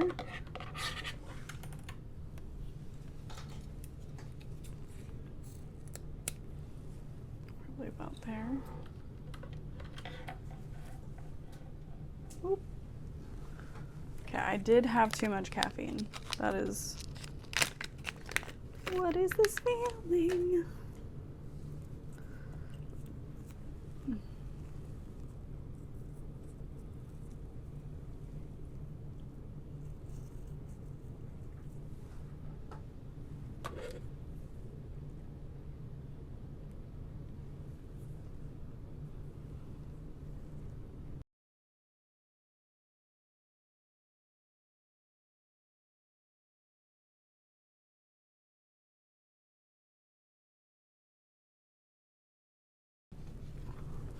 Attached. This bag is adorable, man. It's so cute. Okay. Now we've got our double strap. So we're gonna rivet through, fold that over by 1.5 inch. Each handle at 5/8 from the folded over end. Don't punch through your top stitch. Okay. So this is again 1, 2, 3, 4 posts, 4 caps.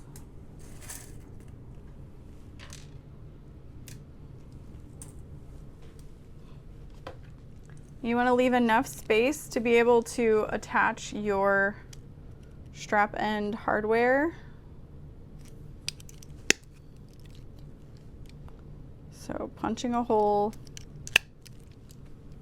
fold this over,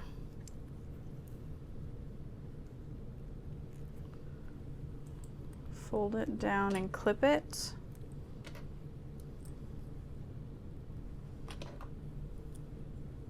Both sides.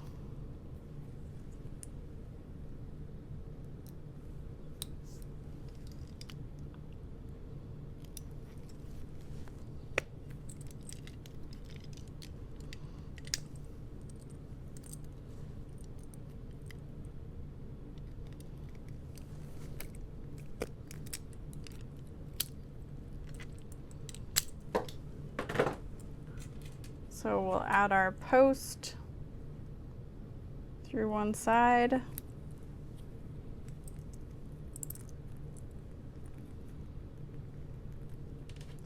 And then our cap.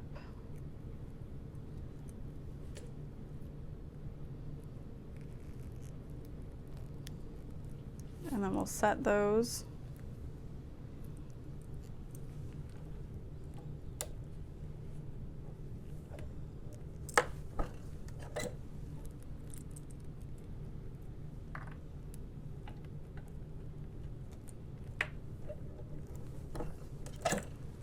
Okay, and then after that we will install the strap end hardware.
Okay.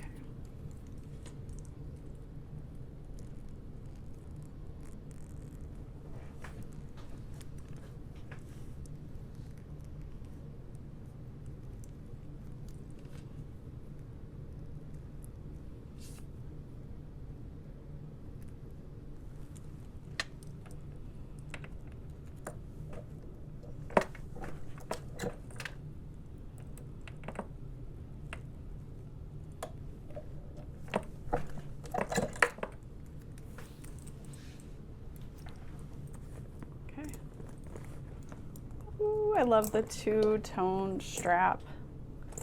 Looks so pretty. So now we just have that strap end hardware to attach, which we definitely want to. I almost think it would be like really fun to kind of braid it a little bit, but it might be a little more complicated than we'd want. So we just need 2 of these strap ends for now. And then I always try, if I can, to keep a little magnet close by for my screws. I don't have that right now, really right here,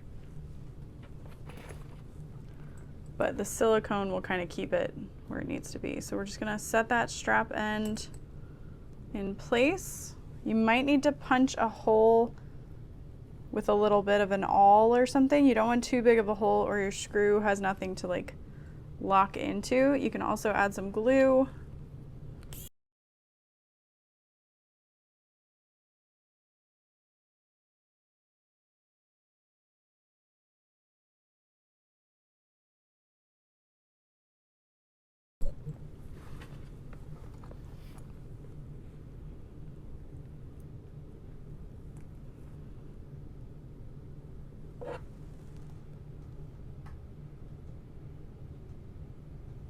Okay, yeah, I just thought about that. I don't really want to see the screws. Okay, I can do this.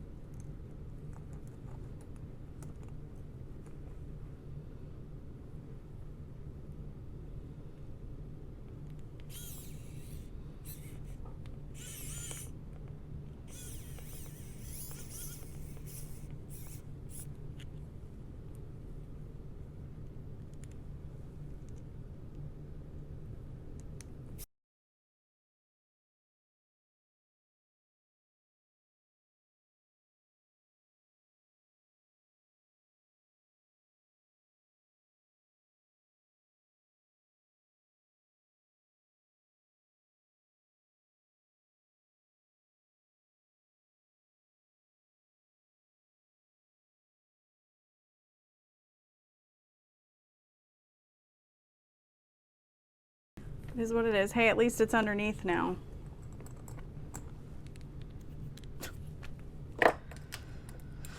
Oh boy. All right, so then we would have this strap ready to go, and then you have a crossbody and a shoulder strap, which I think looks really fancy. So yeah. All right, so I hope you enjoyed the tutorial for making the Baby Belle bucket bag, and leave a comment down below. Bye.